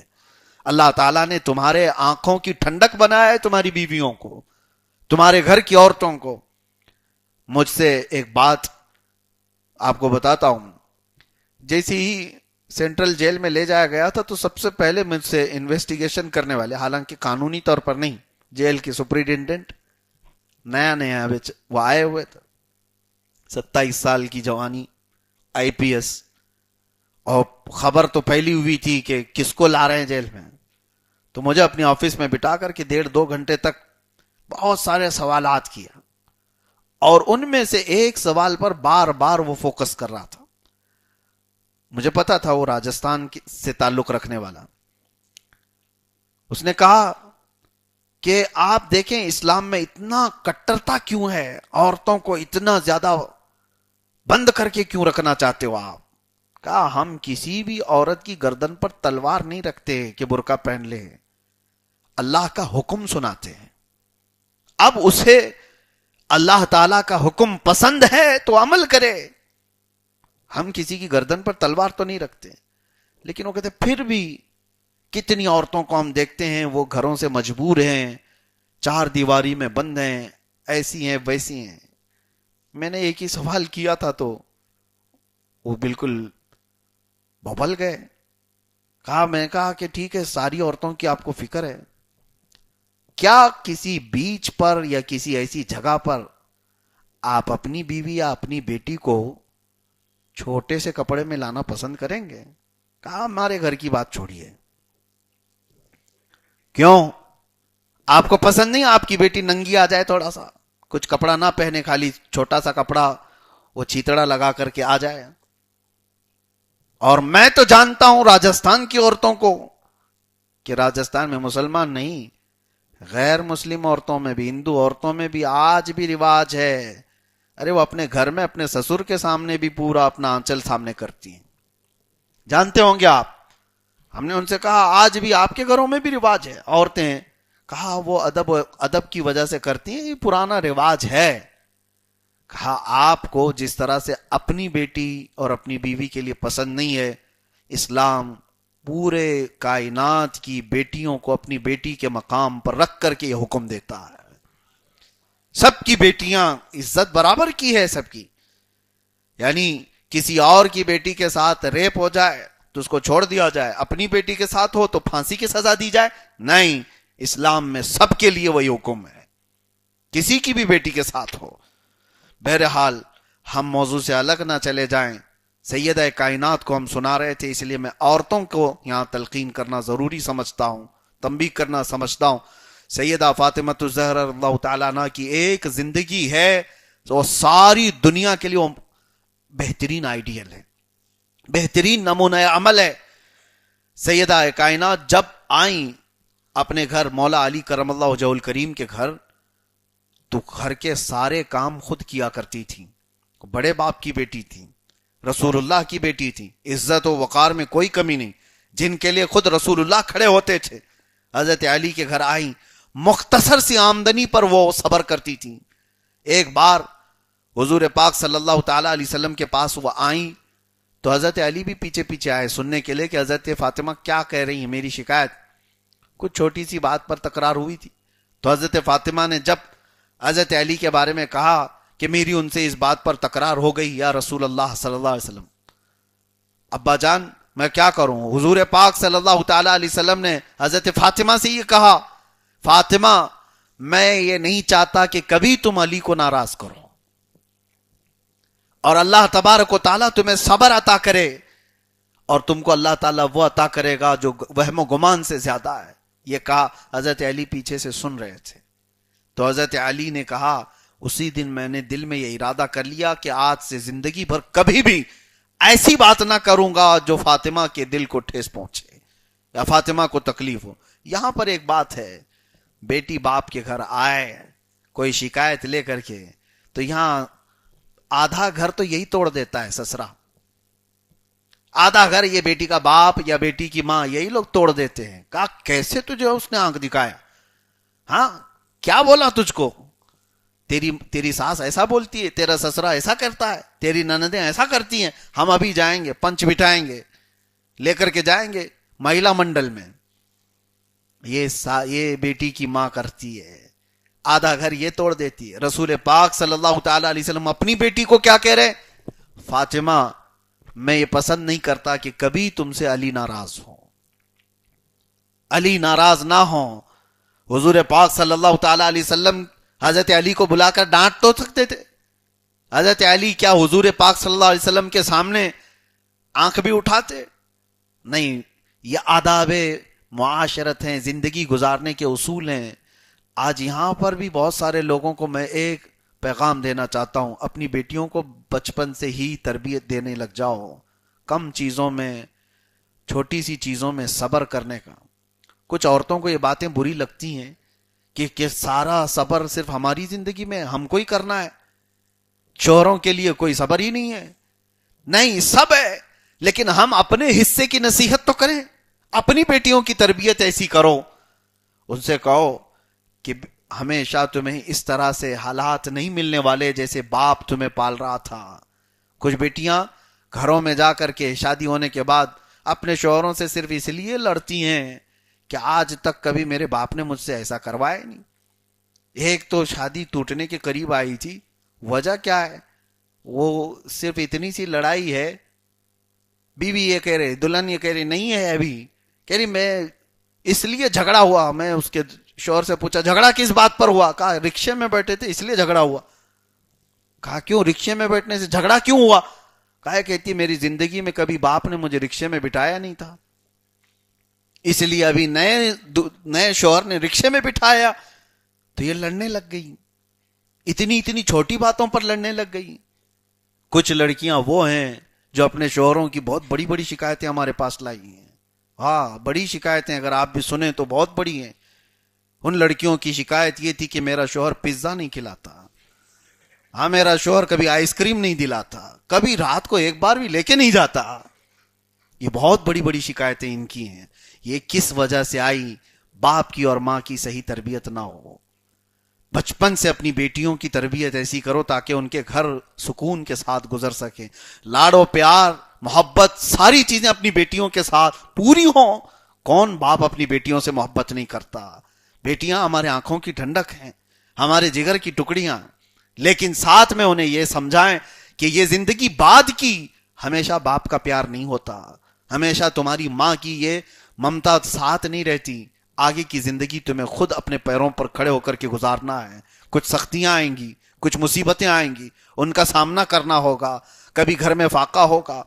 ایک شوہر ایسا بھی میں جانتا ہوں، اپنے علاقے کرناٹک کی بات میں کہہ رہا ہوں، پیچھے نماز پڑھتا تھا، ذکر میں آتا تھا، بہت سارے دنوں کے بعد اچانک غائب ہوا.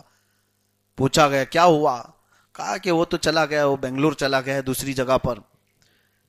کئی دنوں کے بعد پتا چلا کہ وہ بگڑ گیا ہے بہت بری طرح سے، شراب پی رہا ہے، نشہ کر رہا ہے، بہت ساری چیزیں ہو گئی چند ہی سالوں میں. میں آپ کو بتاتا ہوں، یہ کئی بار میں نے اپنے بیان میں بھی کہا.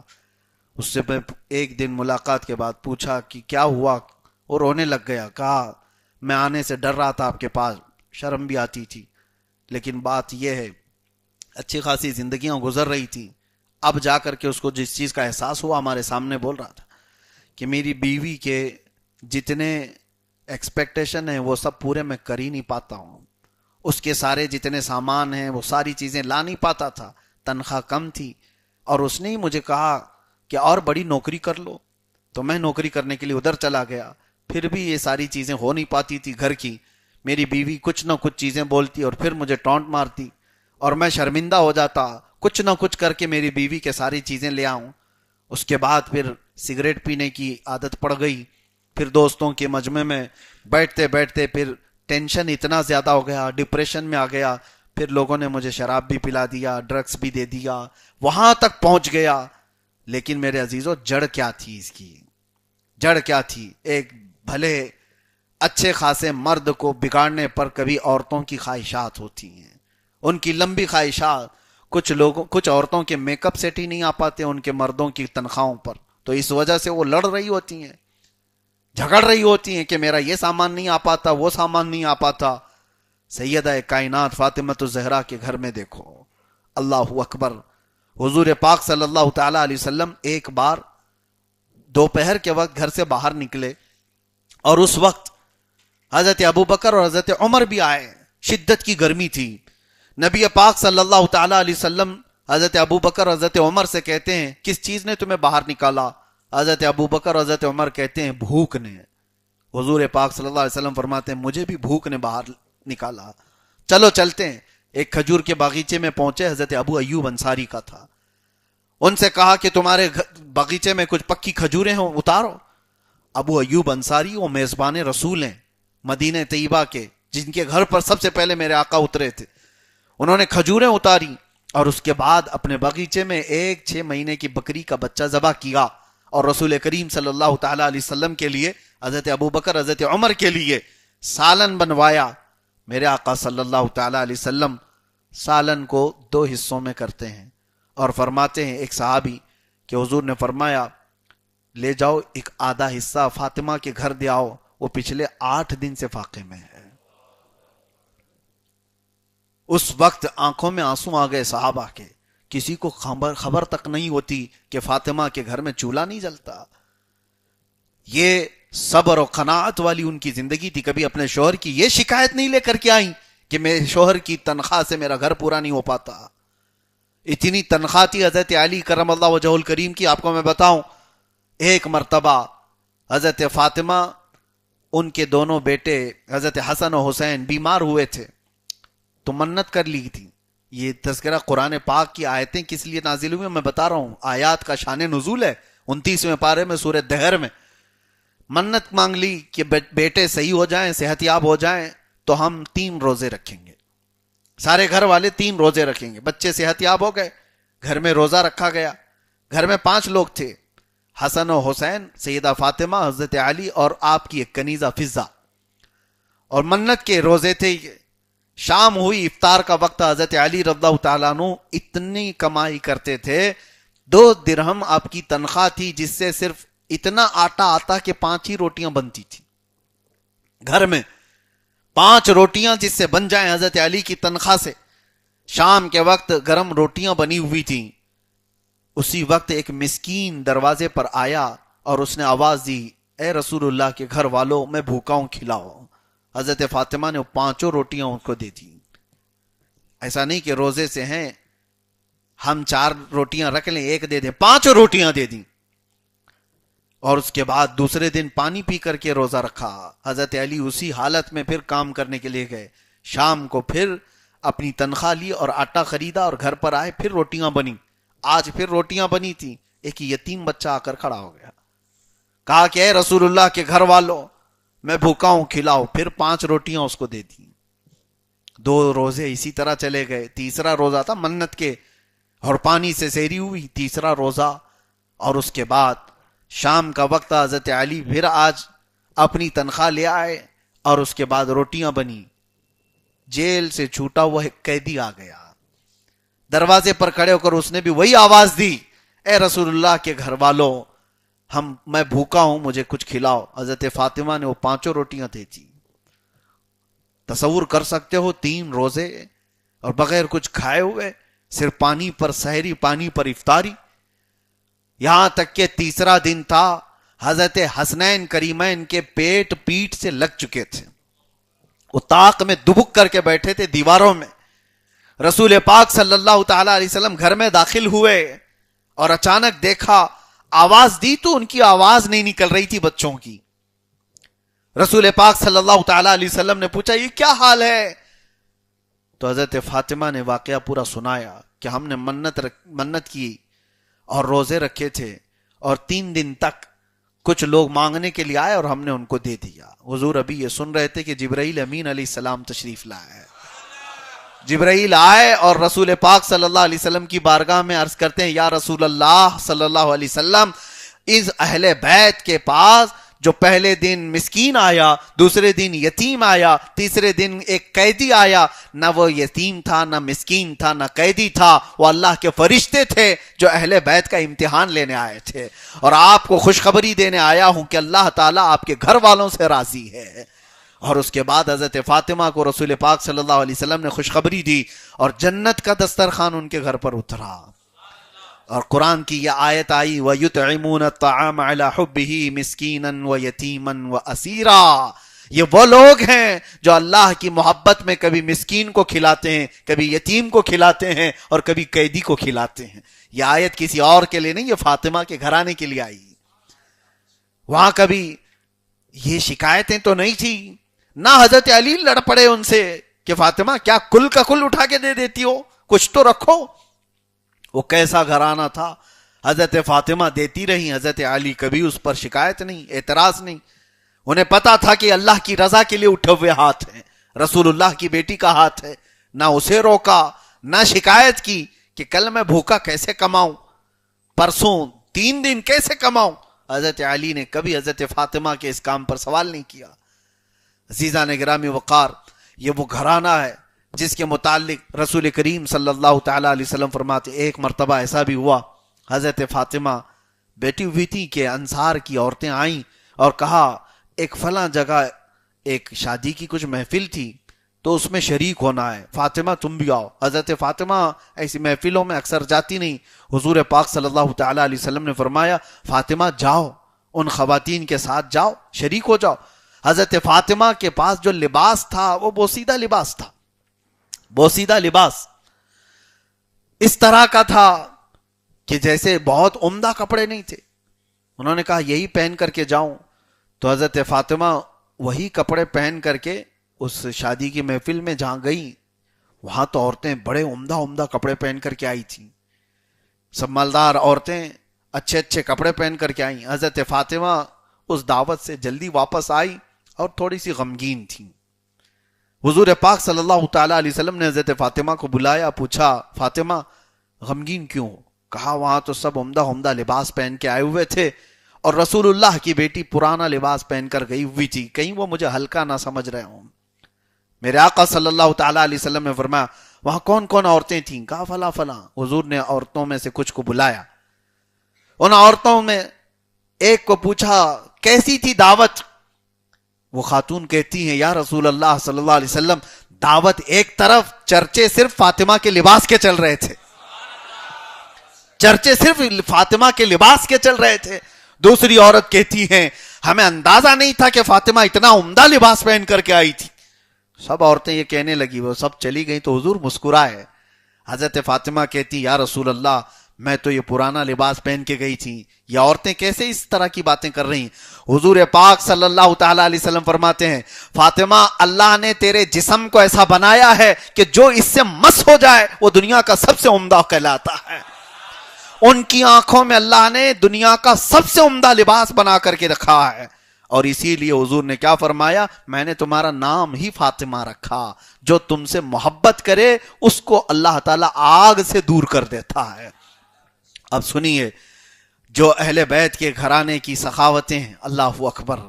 اسی لیے ہم بھکاری ہیں اس دربار کے اور اس آستانے کے، میرے آقا صلی اللہ تعالی علیہ وسلم کے اس گھرانے کے، اس لیے کہ ہمیں پتہ ہے وہاں سے کبھی خالی ہاتھ نہیں لوٹتا.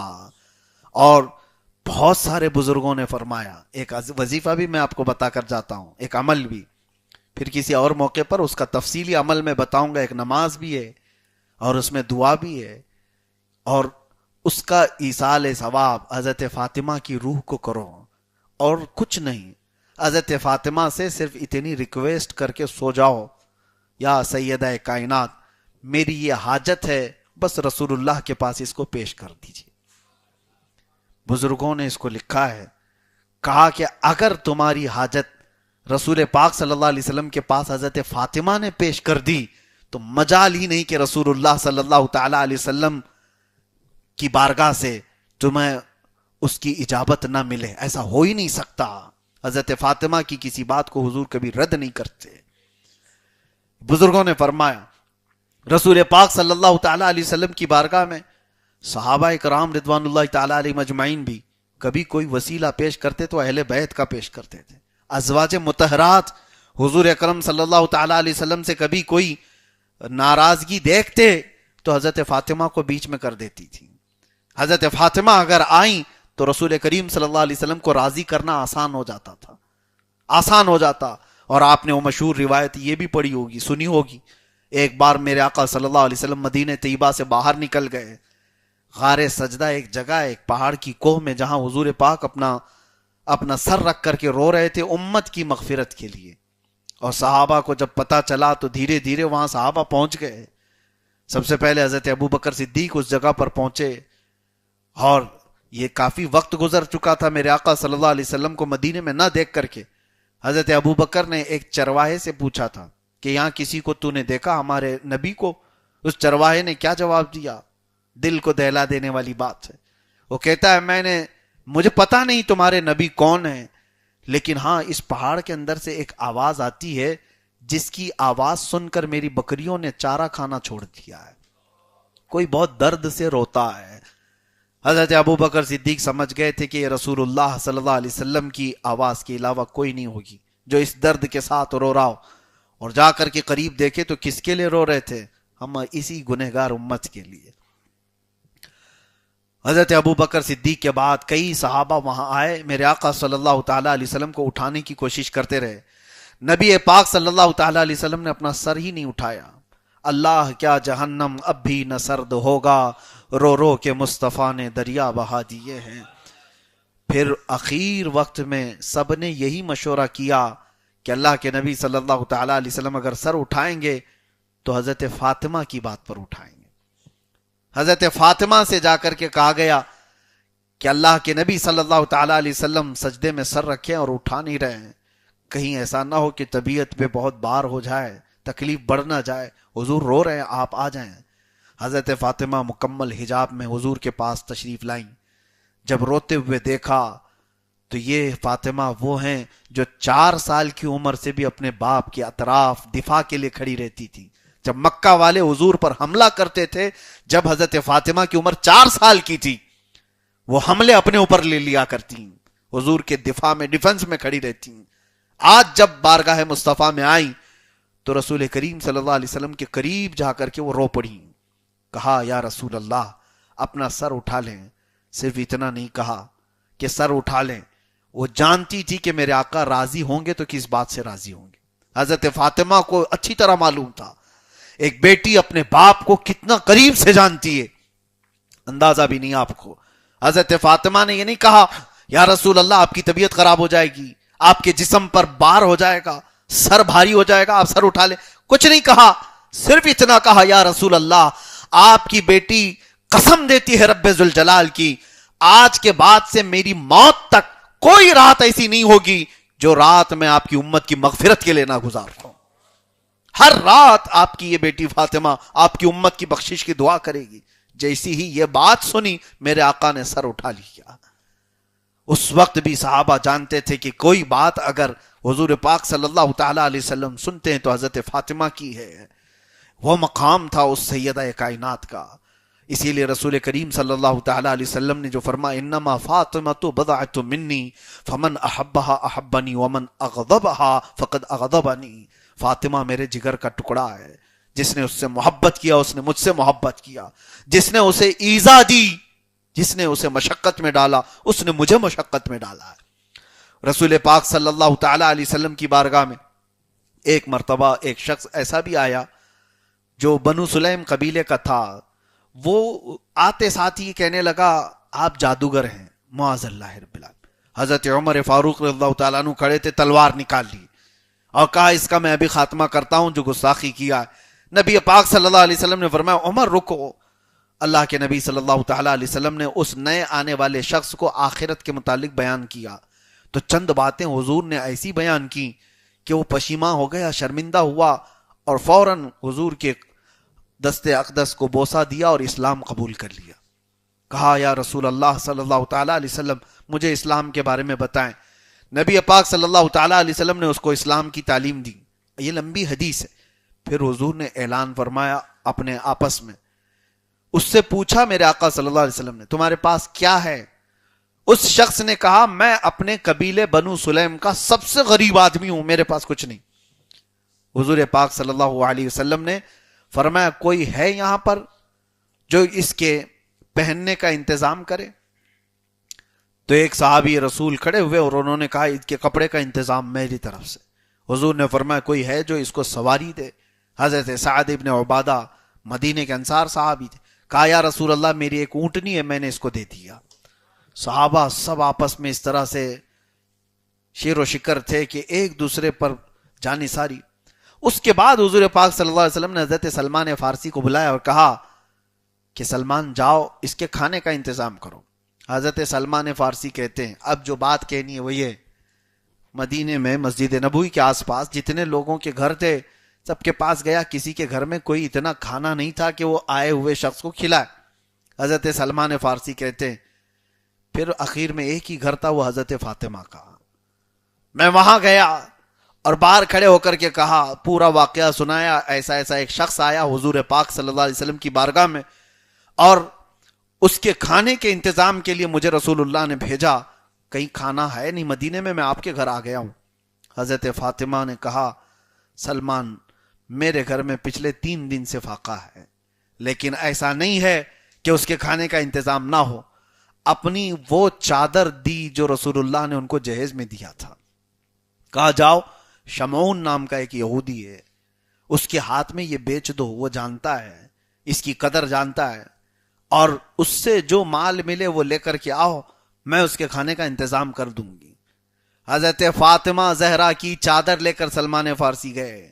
ان کے گھر میں کچھ نہ ہو تو ایسا نہیں ہے کہ پھر کل دیکھ لیں گے آگے دیکھ لیں گے، جو ہے وہ بیچ کر کے مانگنے والے کو کھلا دیا جائے یا مستحق کو دیا جائے۔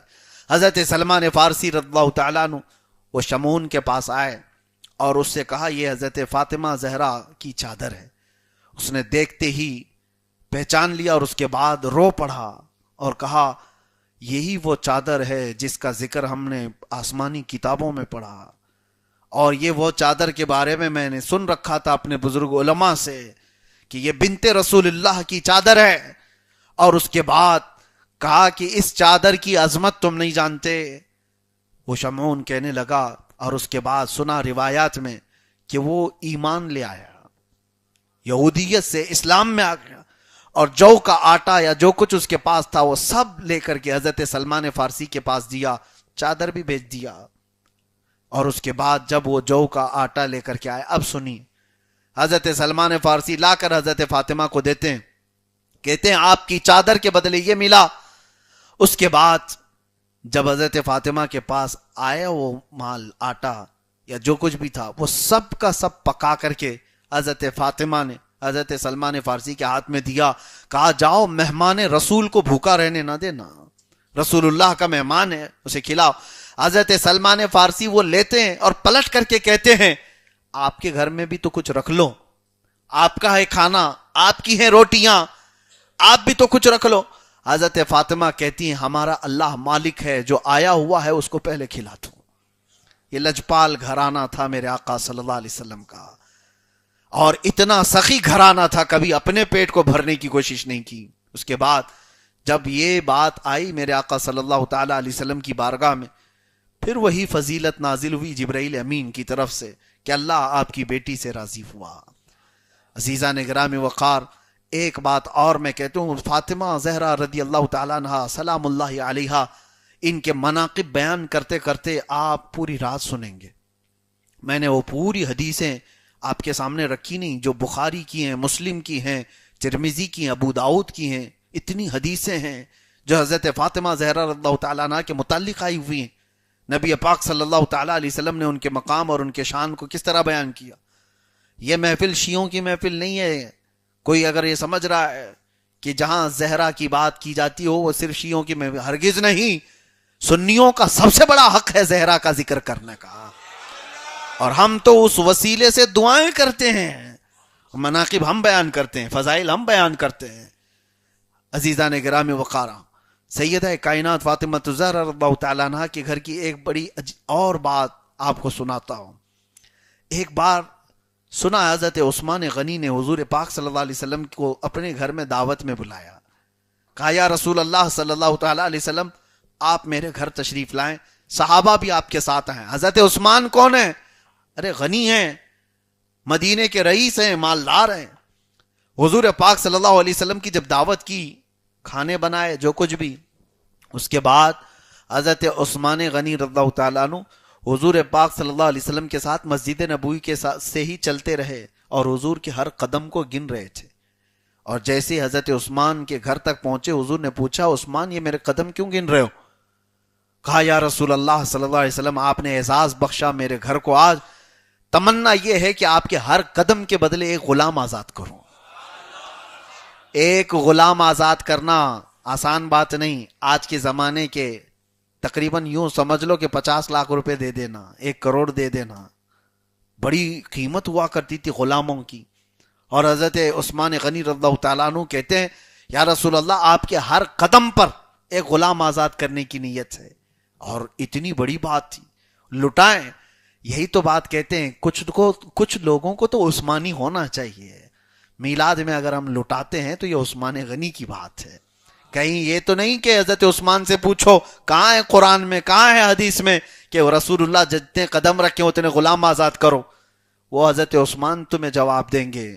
یہ ساری باتیں رسول اللہ صلی اللہ علیہ وسلم کا عشق ہوگا تو دلیل نہیں پوچھے گا. محبت میں ہر شے نچھاور ہے. ارے محبوب کا دیا ہوا ہے اسی پر نچھاور کیا جا رہا ہے. ہاں یہ ہے کہ ہم ناجائز کاموں میں نہیں لٹاتے، حرام کاموں میں نہیں لٹاتے. میرے آقا صلی اللہ تعالی علیہ وسلم کی میلاد، حضور کے آنے کی آمد، حضور کی آمد کی خوشی میں اگر ہم چراغاں کرتے ہیں تو کچھ لوگوں کے پیٹ میں درد کیوں ہوتا ہے، تکلیف کیوں ہوتی؟ ہمارے جھنڈوں سے تکلیف ہے، ہمارے لائٹوں سے تکلیف ہے، ادھر روشنی ہوئی ادھر اندھیرا ہو گیا. یہ ساری چیزوں کو کہتے ہیں یہ اسراف ہے، اسراف ہے. اتنا میلاد میں تم لوگ خرچہ کرتے ہو، اس سے کتنے ہاسپٹل بن جاتے ہیں. تمہاری بیٹیوں کی شادیوں سے ہی ہاسپٹل بنتے ہیں، میلاد سے ہی کیوں؟ عزیزان گرامی وقار، حضرت عثمان غنی رضی اللہ تعالیٰ عنہ غلام اتنے آزاد کر دیے، دعوت بھی ہو گئی. حضرت علی رات کو گھر میں آئے، غمگین تھے. حضرت فاطمہ نے پوچھا میرے رفیق حیات غم کی وجہ کیا ہے؟ کہا آج میرے بھائی عثمان نے ایسی شاندار دعوت کی کہ رسول اللہ صلی اللہ علیہ وسلم کے ساتھ صحابہ بھی آئے اور وہ قدم گن رہے تھے حضور کے، اور ہر قدم کے بدلے انہوں نے ایک ایک غلام آزاد کیا. میں یہ تمنا کر رہا ہوں کاش میرے پاس اتنا مال ہوتا تو میں بھی ویسی شایان شان حضور کی دعوت کرتا. میرے پاس اتنا مال نہیں عثمان کے برابر کا. حضرت فاطمہ نے کہا میرے سرتاج آپ جائیں رسول اللہ کو دعوت دیں، ہم بھی اس کا اہتمام کریں گے. حضرت علی نے کہا فاطمہ کہاں سے انتظام کرو گی؟ کہا آپ رسول اللہ کو دعوت دے کر کے آئیں اور آپ بھی قدم گنیں. حضور پاک صلی اللہ علیہ وسلم کی بارگاہ میں حضرت علی گئے. یقین بھی تھا حضرت فاطمہ پر، کہہ رہی ہے تو ہو بھی جائے گا. حضور کی بارگاہ میں آئے، کہا آج میرے گھر پر تشریف لائیں. حضرت علی کی دعوت پر میرے آقا صلی اللہ علیہ وسلم چل پڑے. حضرت علی بھی، کیونکہ حضرت فاطمہ نے کہا تھا، قدم گنتے ہوئے گئے. جب گھر تک پہنچے تو رسول پاک صلی اللہ تعالی علیہ وسلم اپنے صحابہ کے ساتھ ان کے گھر میں جو دعوت تھی بیٹھے رہے. اور اس کے بعد دعوت تو ہو گئی. حضرت فاطمہ سے پوچھا فاطمہ حضور کے اتنے قدم پڑھے، عثمان نے اپنے مال سے غلام تو آزاد کر دیے تھے، ہم کیا کریں گے؟ حضرت فاطمہ مصلی بچھا کر کے دعا کرتی ہیں، اے اللہ تیرے رسول کی بیٹی کی لاج رکھ لے. اس کے شوہر نے تیرے نبی کی دعوت کی ہے اور خواہش یہ کی ہے کہ ہر قدم پر ایک غلام آزاد ہو. اے مولا تو اس خواہش کا اور میری اس تمنا کی لاج رکھ لے، بھرم رکھ لے۔ رسول پاک صلی اللہ تعالی علیہ وسلم گھر میں بیٹھے تھے، اسی وقت جبرائیل امین تشریف لائے اور کہا اللہ آپ کو سلام پیش کرتا ہے یا رسول اللہ، آپ کی بیٹی کی دعائیں اللہ تعالیٰ کی بارگاہ میں پہنچی اور رب نے حکم فرمایا آج آپ کے گھر، علی کے گھر تک جتنے قدم پہنچے ہیں، پڑے ہیں، ہر قدم کے بدلے اللہ نے 100 جہنمیوں کو آزاد کر دیا ہے۔ یہاں غلام آزاد ہوئے، ان کی دعوت میں جہنم سے آزاد ہوئے۔ وہ اہل بیت کا گھرانہ ہے، ان کے گھرانے کی تمنائیں اللہ تعالیٰ پوری فرماتا ہے۔ جب وہ خواہش کر لیں تو اللہ اس کو پوری کر دیتا ہے۔ قرآن میں اس کا ذکر ہے لہم ما یشاؤون فیہا ولدینا مزید، یہ جو چاہ لیں اللہ کے پاس وہ سب ہے، بلکہ اللہ فرماتا اس سے زیادہ ہمارے پاس ہے۔ جو یہ چاہ لیں، اہل بیت کے لیے کہا گیا، اللہ والوں کے لیے کہا گیا، اور ان کے متعلق قرآن کی کئی آیتیں، ایک دو نہیں کئی آیتیں ہیں۔ یہ جب چاہ لے، رسول کریم صلی اللہ تعالی علیہ وسلم کا یہ وہ گھرانہ جن کے بارے میں امام حسن بریلوی رحمۃ اللہ تعالی علیہ، امام زمن حسن رضا بریلوی رضی اللہ تعالیٰ عنہ فرماتے ہیں بے اجازت جن کے گھر میں جبرائیل آتے نہیں، بے اجازت جن کے گھر میں جبرائیل آتے نہیں، قدر والے جانتے ہیں قدر و شان اہل بیت۔ اور اسی لیے اہل بیت اطہار کی جو تعظیم و تکریم کے معاملات ہیں وہ سنیوں سے سنا کریں تو ایمان بھی تازہ ہوگا، اور آپ کا ایمان صرف تازہ نہیں اتنا بلند ہو جائے گا جس کو میرے آقا نے فرمایا من مات علی حب آل محمد مات شہیدا، جو میرے اہل بیت کی محبت میں مر گیا اسے شہادت کی موت دی جائے گی۔ محبت کرو اہل بیت سے۔ میرے آقا کی ایک حدیث ہے علموا اولادکم ثلاث، اپنے بیٹوں کو 3 چیزیں سکھا دو۔ کیا ہے؟ حضور فرماتے حب نبیکم وحب اہل بیتہ وتلاوت القرآن الکریم۔ حضور فرماتے ہیں 3 چیزیں اپنے بیٹوں کو سکھا کر کے جانا۔ نمبر 1 اپنے نبی کی محبت، دوسرے نمبر پر حضور کے اہل بیت کی محبت، تیسرے نمبر پر قرآن عظیم سکھاؤ۔ یہاں پر بہت دنیا بھر کی چیزیں نہیں بتائی گئی، یہ 3 چیزوں میں فرمایا گیا۔ جو رسول سے محبت سکھائے گا اور اہل بیت سے سکھائے گا اور قرآن سکھا کر کے جائے گا، یوں سمجھ لو وہ اپنے بیٹے کو پوری دنیا دے کر جا رہا ہے، آخرت بھی دے کر جا رہا ہے۔ نبی پاک صلی اللہ تعالی علیہ وسلم کی تعلیمات میں ہے یہ کہ اپنے بیٹوں کو یہ سکھاؤ۔ کیوں؟ اپنی محبت کے ساتھ اہل بیت کی محبت کا ذکر فرمایا، اور یہی وجہ ہے مشہور حدیث آپ نے سنی ہوگی یا ایھا الناس انی ترکت فیکم الثقلین، اے لوگوں میں تمہارے درمیان 2 بھاری چیزیں چھوڑ جا رہا ہوں۔ اور حضور نے کیا فرمایا؟ 2 بھاری چیزیں کیا ہیں؟ کیا حضور اکرم صلی اللہ تعالی علیہ وسلم فرماتے ہیں ما ان تمسکتم لن تضلوا، اگر تم نے مضبوطی سے پکڑ لیا ہرگز گمراہ نہ ہوگے، کتاب اللہ و عترتی، ایک قرآن پاک ہے اور ایک میرے اہل بیت ہے۔ قرآن اللہ تعالیٰ کی کتاب نصیحتوں سے بھری ہوئی ہے، لیکن سمجھائے گا کون؟ وہ اہل بیت کی زندگی ہے۔ اسی لیے ایک آیت اگر میں پڑھ دوں، یا ایھا الذین آمنوا استعینوا بالصبر والصلاۃ، اے ایمان والو صبر سے اور نماز سے مدد چاہو، مدد صبر سے اور نماز سے۔ اس آیت کی تشریح کون کر کے دکھائے کہ صبر سے مدد کیسے مانگی جائے، نماز سے مدد کیسی مانگی جائے؟ تو ایک آیت کو سمجھنا ہو تو پورا کربلا سمجھ میں آ جائے۔ حسین اعظم اپنی زندگی سے تمہیں کر کے دکھائیں گے، زندگی بھر صبر کیا، ان کے وطن کو دور کر دیا گیا، ان کے گھر کو اجاڑ دیا گیا، مدینہ چھوٹ گیا صبر کیا، مکہ چھوٹ گیا صبر کیا، قافلے بغیر کسی ہتھیاروں کے چلے، کربلا میں پانی نہ دیا گیا صبر کیا۔ صبر ہی سے تو مدد مانگتے رہے، صبر ہی سے مدد مانگتے رہے۔ سامنے اپنے بچوں کو ان کے قتل ہوتے ہوئے دیکھا، صبر ہی تو کیا، کیا واویلا کیا۔ ایک روایت کہیں بتا دیں کہ امام حسین نے کربلا میں ماتم کیا ہو، واویلا کیا ہو۔ ارے ان سے محبت کرنے والے وہ بھی کہتے ہیں کہ وہ جو جواں بیٹوں کی میت پہ نہ رویا وہ حسین، وہ اپنے بیٹوں کی لاشوں کو اٹھاتے لائے۔ وہ کبھی کوئی روایت نہیں بیان کی جا سکتی کہ امام حسین واویلا کر رہے تھے، ماتم کر رہے تھے کربلا میں، نہیں، ان کی شجاعت اور ان کی صبر۔ اور اخیر میں دنیا نے دیکھا کہ امام حسین لڑتے لڑتے کس حالت میں شہید ہوئے؟ نماز کی حالت میں۔ زندگی حسین کی بتاتی ہے صبر سے شروع کرو، نماز پہ ختم کرو. یہی آیت کا مصداق ہے. قرآن نے کہا یا ایھا الذین آمنوا استعینوا بالصبر والصلاۃ، اے ایمان والو صبر سے مدد مانگو اور نماز سے مدد مانگو. کر کے دکھایا تو اہل بیت نے دکھایا ہے، ایک بھی نہیں، اہل بیت کی زندگیاں اس کی شاہد ہیں.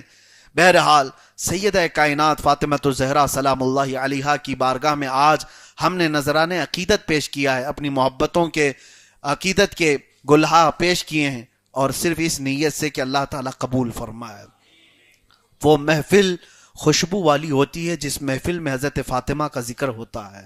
یہاں تک کہ میں نے ذکر کیا حضرت فاطمہ رضی اللہ تعالیٰ عنہ کی پیدائش کا اور ان کی جوانی کا اور ان کی شادی کا بھی ذکر آپ نے سن لیا. حضور کی بعثت کے 5 سال بعد حضرت فاطمہ کی ولادت ہوئی، یعنی اعلان نبوت کے 5 سال بعد، اور ہجرت کر کے آئیں تب اس وقت 8 یا 9 سال کی عمر تھی.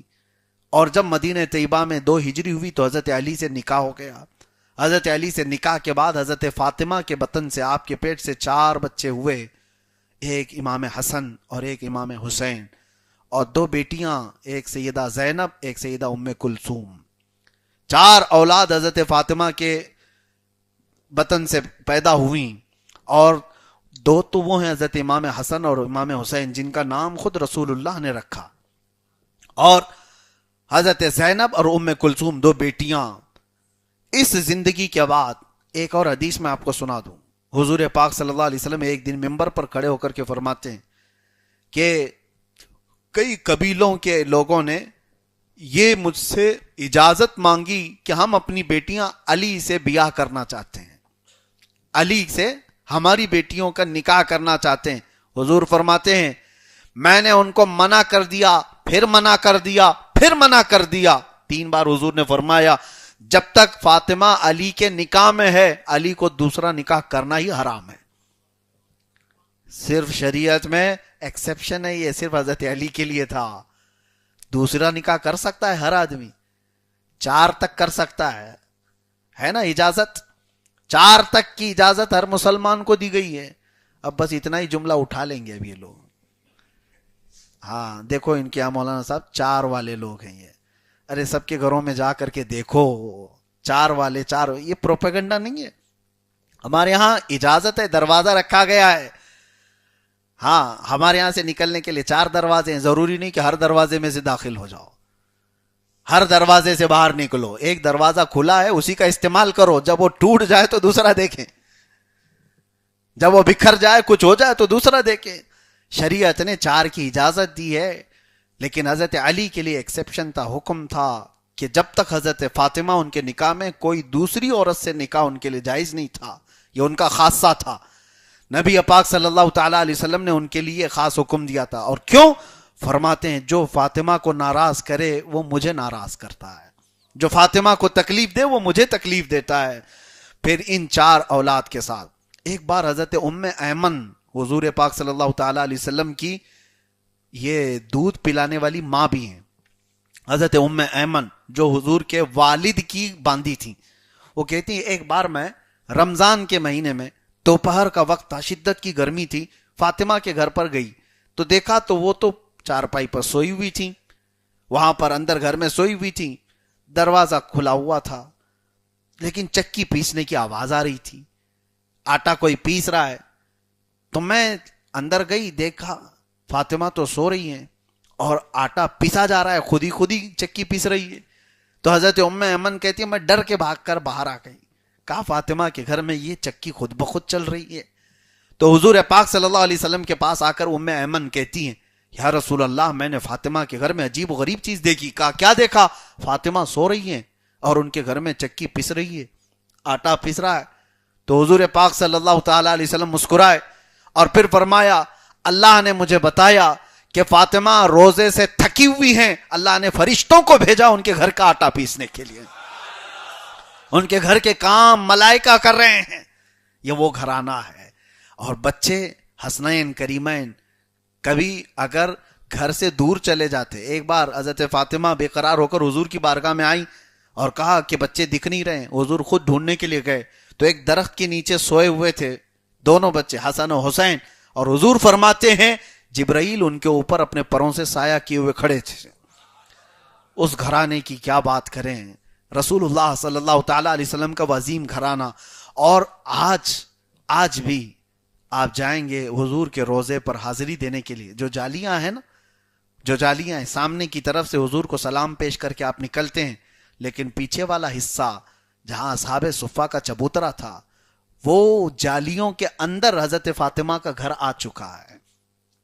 یہ جتنی جالیاں ہیں اسی کے اندر حضرت فاطمہ رضی اللہ تعالیٰ عنہ کا گھر بھی آ گیا.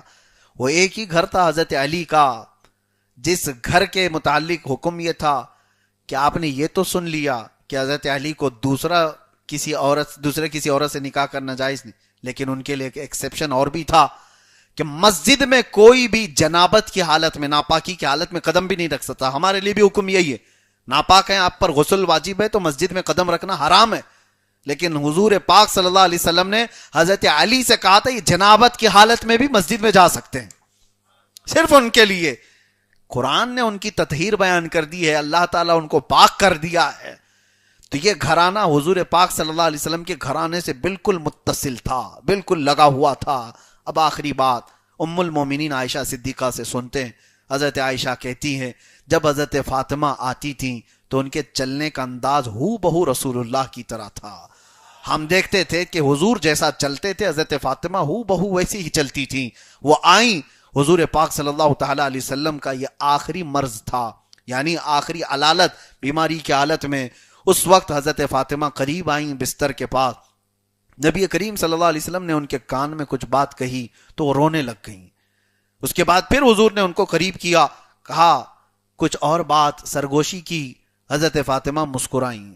وہ جیسی اٹھی حضرت عائشہ پوچھتی ہیں فاطمہ رسول اللہ نے کیا کہا؟ حضرت فاطمہ کہتی ہیں رسول اللہ کا راز میں افشا نہیں کر سکتی. وہ چلی گئیں. حضرت عائشہ کہتی ہیں جب حضور کی وفات ہو گئی تو میں نے فاطمہ سے پوچھا اب اللہ کے رسول کی زندگی ظاہری کے بعد وہ بات تو مجھے بتاؤ جو حضور نے تمہارے کانوں میں کی تھی. حضرت فاطمہ کہتی ہیں رسول پاک صلی اللہ علیہ وسلم نے کہا فاطمہ ہر سال جبرائیل میرے پاس ایک بار آتے تھے، پورے قرآن کا دور ہوتا تھا، حضور پورا قرآن انہیں سناتے. اس بار جبرائیل 2 بار آئے، اس سال 2 بار آئے، قرآن 2 بار دور ہوا. اور حضور فرماتے ہیں فاطمہ اب مجھے یہ لگتا ہے اس مرض میں میرا انتقال ہوگا، میں دنیا سے جا رہا ہوں. میں نے یہ خبر سنی تو رو پڑی. حضرت فاطمہ کہتی ہیں مجھے رونا آیا.